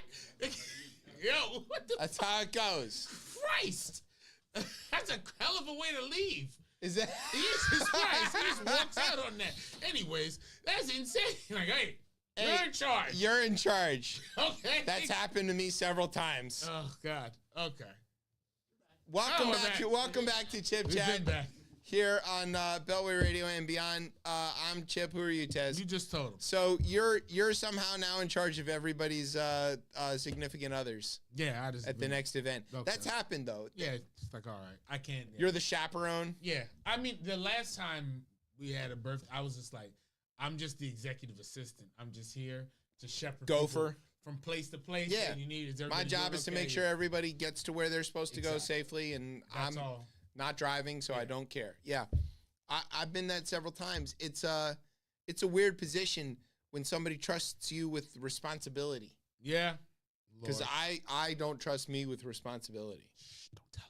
Okay. All right, there we go. Speaking of responsibility, here comes your segment. Yeah, man. This one's called Tez Talk. Oh, well, we're back, and look. This one does, in fact, feature. Look at these dead ass birds. Ah, there it is. As longtime fans of this segment here that I do every so often, not always, we know that in the beginning, it was straight climbing. I didn't do anything else.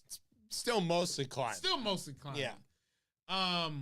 And I saw a video and an article that came out of Vox about polar bears.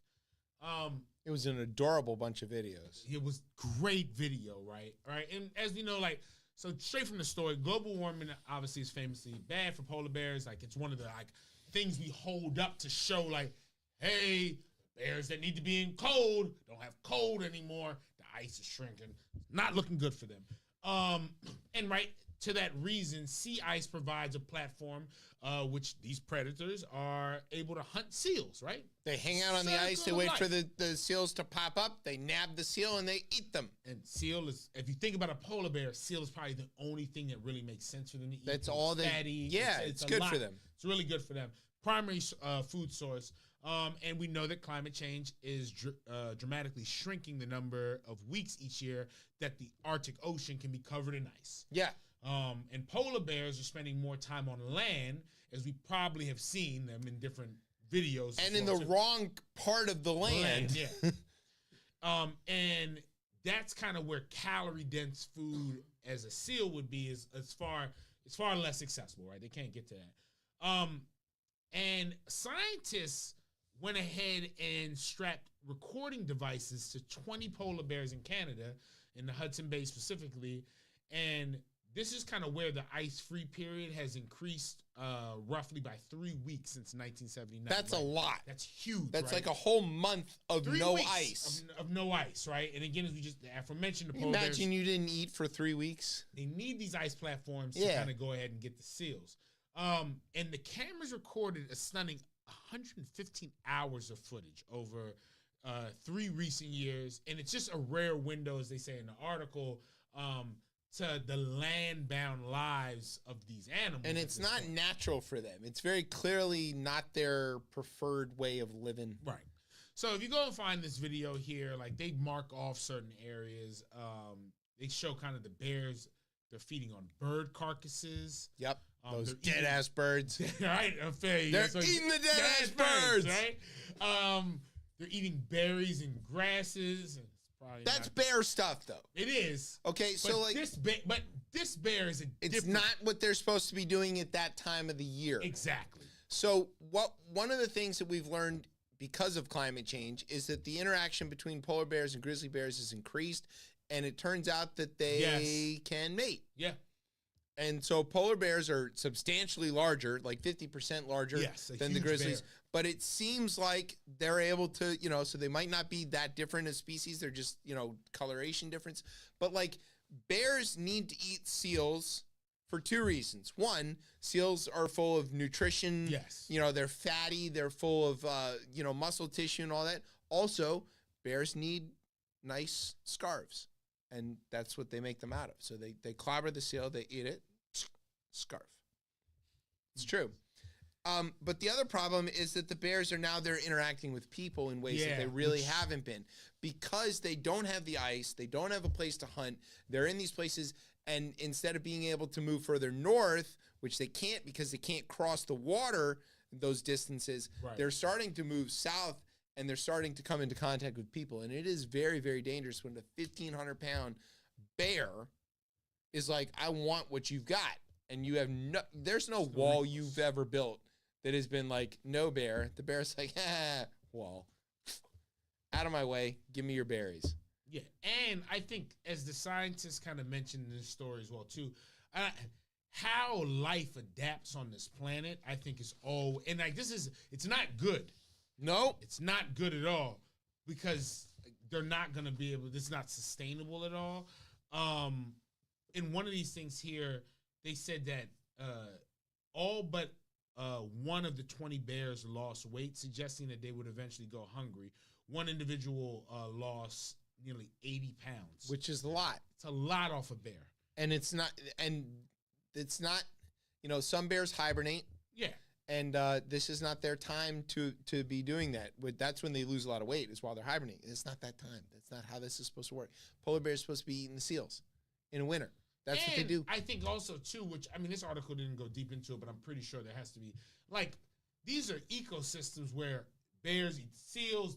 That's preventing something else. Yeah, overpopulation of seals. And I don't know, the science of what the outcome of that, but that's what I think we always need to really, whether we bee colonies, all these things. From an ecological perspective, the thing to do is often to pay attention to the apex predator in a food web.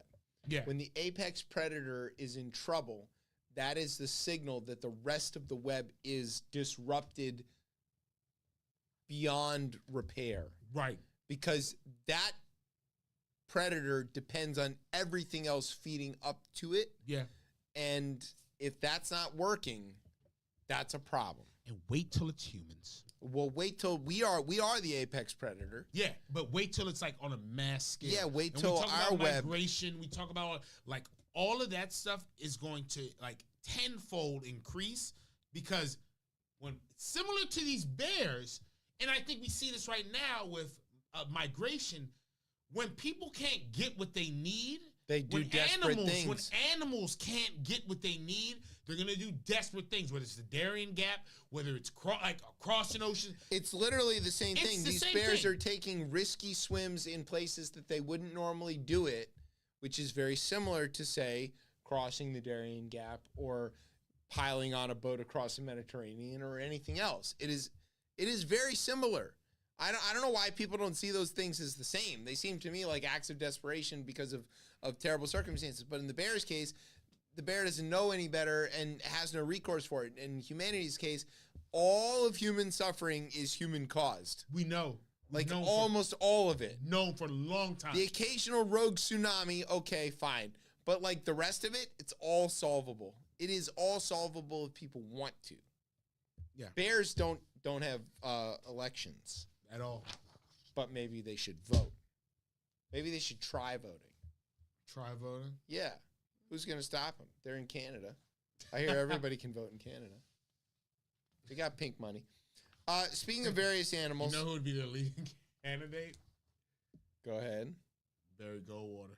Oh, that's a bell.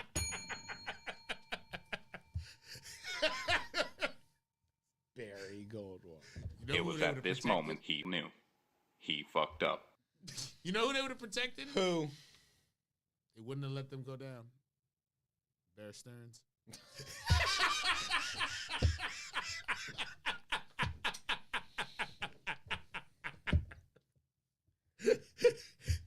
Wouldn't All right. collapse. Just bear with him for a minute here. All right, I'm done. I'm done. Bear with him for a minute. Oh, I didn't even get it the first time. Took him a second. It took me a second. He's clawing at it. All right, speaking of animal radio. We're already there. Yep. This is one of the wildest stories I think I've ever read. Capital W. Yeah, humans aren't the only creatures that suffer from substance abuse problem. Oh, is this a drunk animal story? I didn't read this far. Kinda. We know that horses eat hallucinogenic weeds. Yep. Elephants get drunk on overripe fruit. Bighorn sheep love narcotic lichin. Monkeys like sugar-rich and ethanol-containing fruit, which might be Fermented. where we humans, you Right, know, it might share become- that yes. that thing that makes us love Foster's monkey for beer. Right? But dolphins. Now This dolphins, is like sex. well, you know that. Yeah. All these other stories are about things where, you know, they're land-based, they've got fruit, they've got sugar, things can ferment. Well, if you're a dolphin, Not much going on. ain't no sugar out there in Under the the ocean. sea. Just salt. Yeah. But you want to get high. Yeah. Because Everybody needs I mean, who doesn't want to get high? vices. Here's what happened.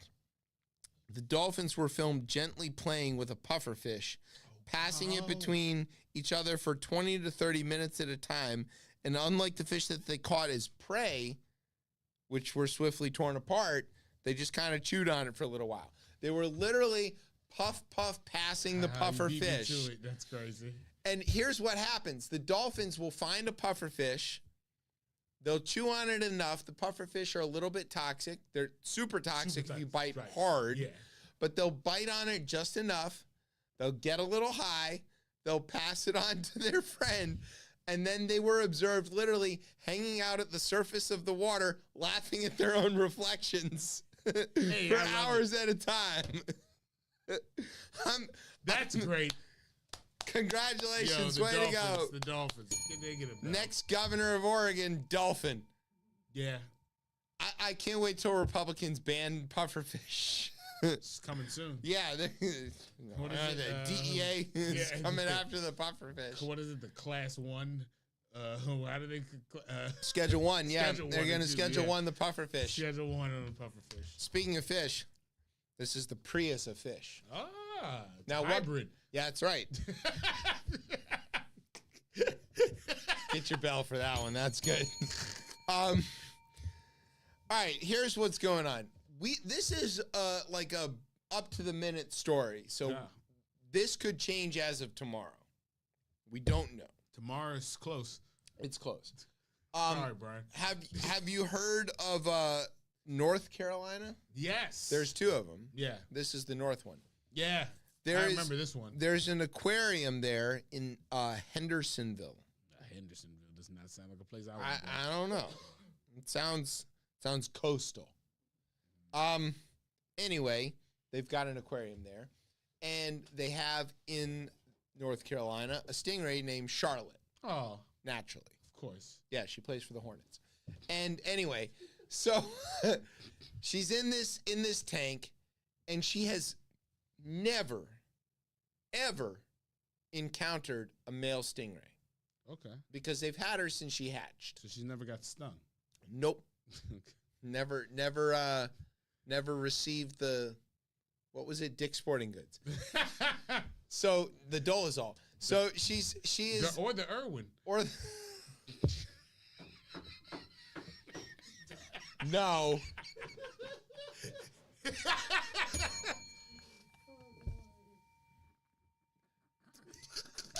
Back to the science story. Okay, so the Say it in Australian. Crocky. I'll never forgive that stingray. I was stung that one time. Rest in peace. He was dope. All the other animals definitely high-five that stingray, by the way. Right. I think we told that story on the show several times before, but all right, we'll get to that next time.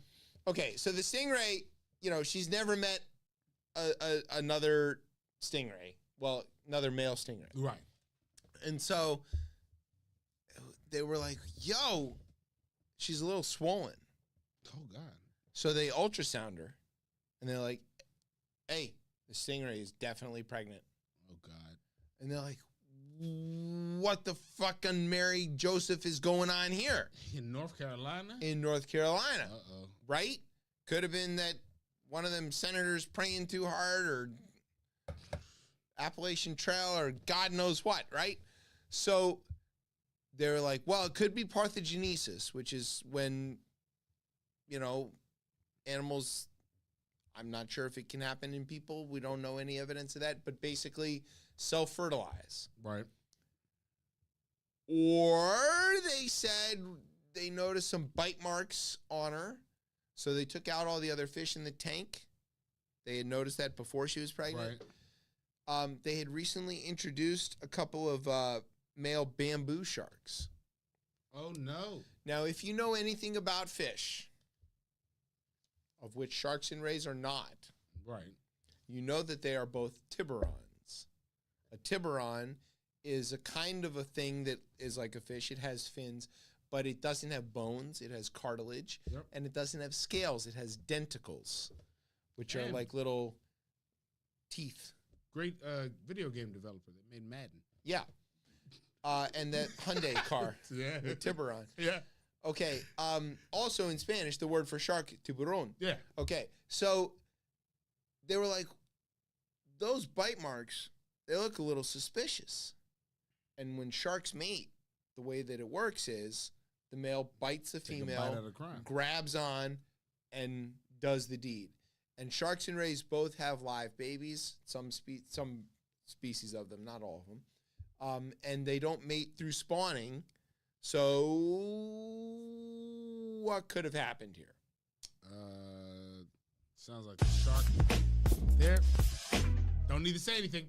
So it is possible that the shark and the ray got busy. Now, the social media managers of this aquarium did a really good job of promoting this story because everybody started talking about, oh, are they virgin births, stingrays, or are they... The new religion was about to be born. Yeah, or are they hybrid stingrays? And then everybody got all hyped to that.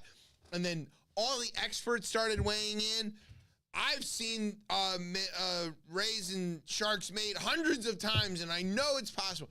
They're so far apart genetically, it's not even physically possible. There's not the right pieces to match up. Like, this is hotly contested. But eventually, the pups will be born, and they will be DNA sequenced, and we will find out. So tune in next week for the answer to the burning question of, can we have hybrid stingray shark babies?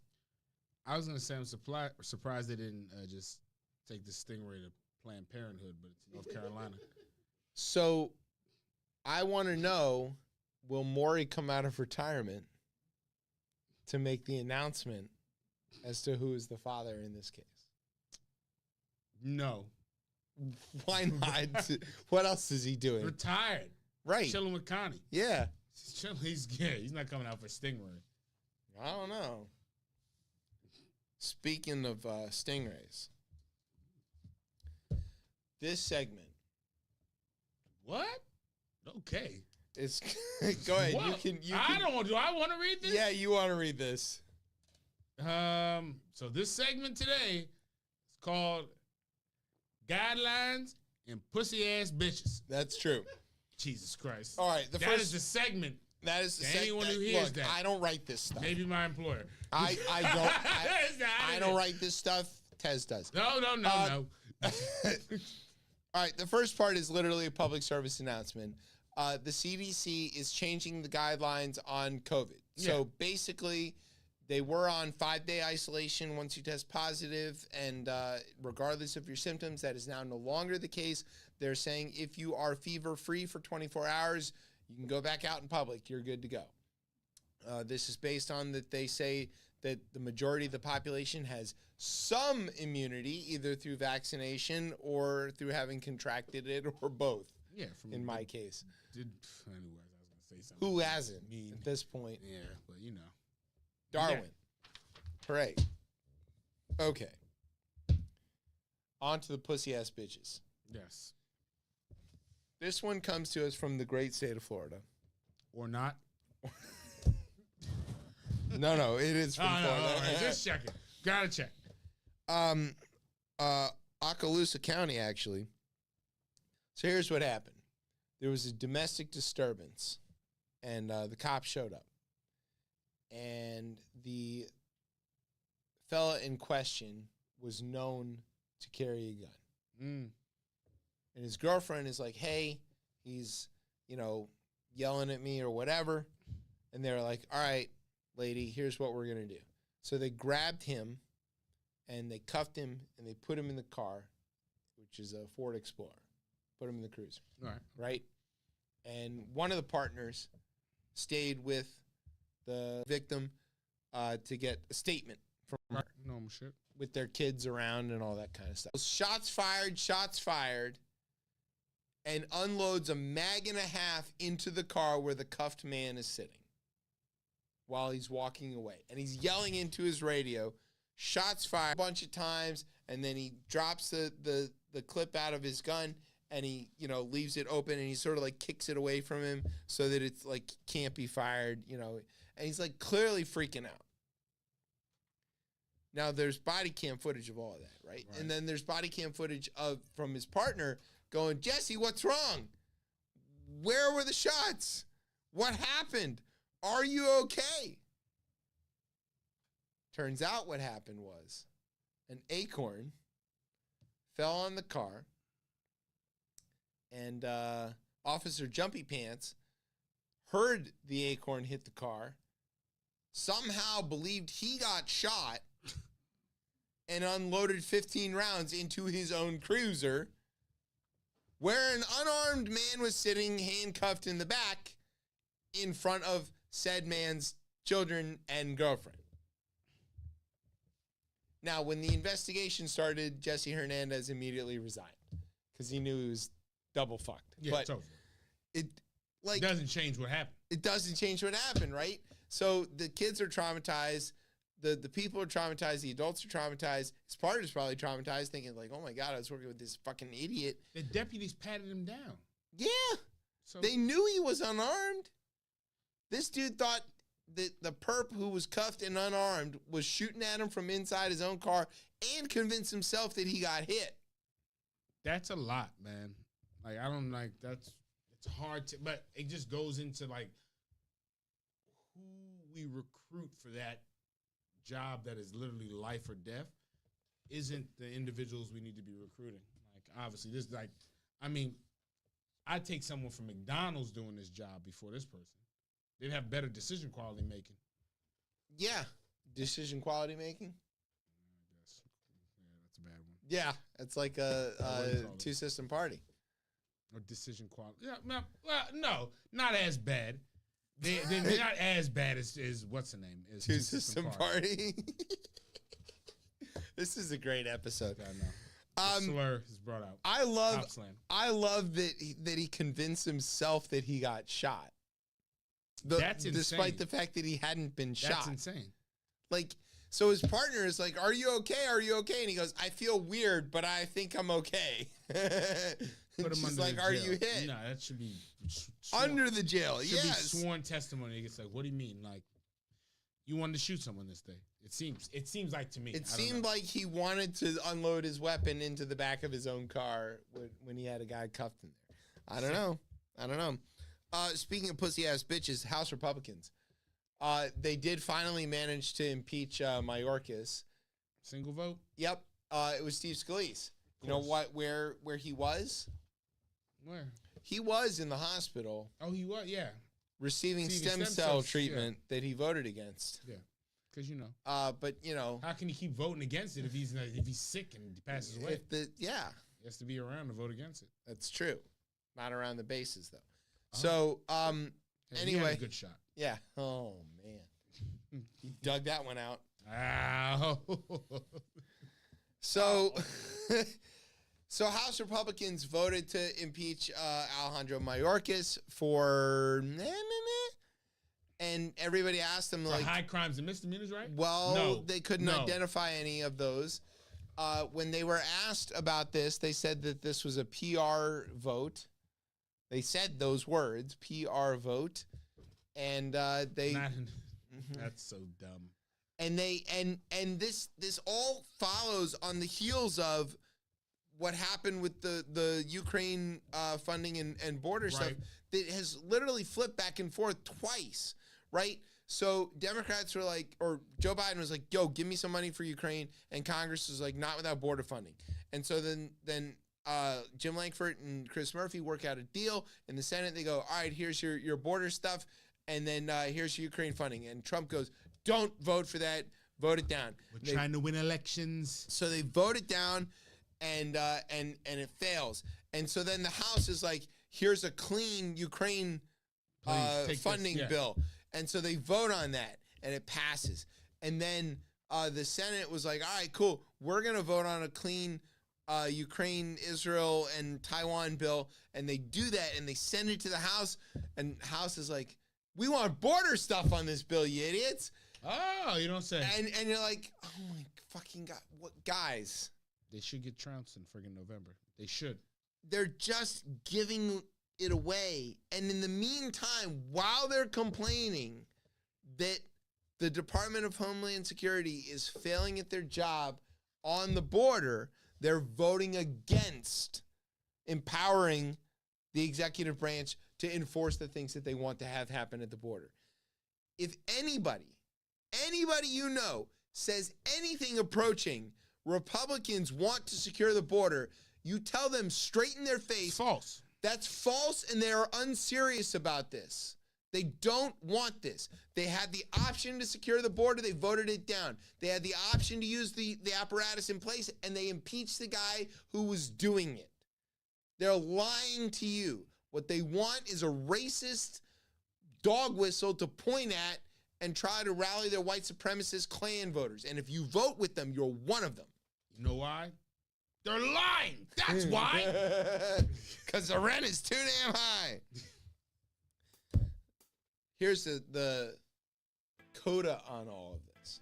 Guess who 2 of the impeachment managers are going to be when this goes to the Senate? The real Maggie's MVP? What's her name? MTG. MTG. That's Maggie's correct. real She's MVP. going to be one. And Clay Higgins, who looks like Colonel Sanders. I'm not making that up. Yeah, I'd love to see Marge try her best at lawyering. She's good at the indictment. Oh. No, that's just the way she pronounces indictment. This dick! That's Bober. All right, you hear the music, which means we've come to the end of the show. We want to say thanks to Drew Dave for coming out. Yes. Sorry for all that we have wrought on the world after you created this show. Yeah. This is your fault. Sorry. Every second of it. Thanks to NOTN for existing. Thanks to our radio partners, the Kansas City Chiefs Network, and thanks to our home on the interwebs, coplaymedia.com. And thanks, as always, to our family here at Beltway Radio for making it sound as smooth as Usher's roller skates. All right, where can everybody get you on the socials? You can find me at Instagram at KetchumCordy. You can find me on that hellscape that is X. Twitter. At DC Cortez. And you can find me being a flaming liberal on Blue Sky at DC Cortez. All right, you can find me and the show on the Twitter at ChipChatRR. You can find us on Facebook or Instagram at RipChipChat. And you can, of course, find us every Thursday night at 9:30 here on Beltway Radio and beyond. Friday morning. Or, yeah, living up to our best life on Fridays I'm Chip. That says that was Drew Dave, and that's Brian. You've been listening to Chip Chat on Beltway Radio and beyond. Street balls. Street balls.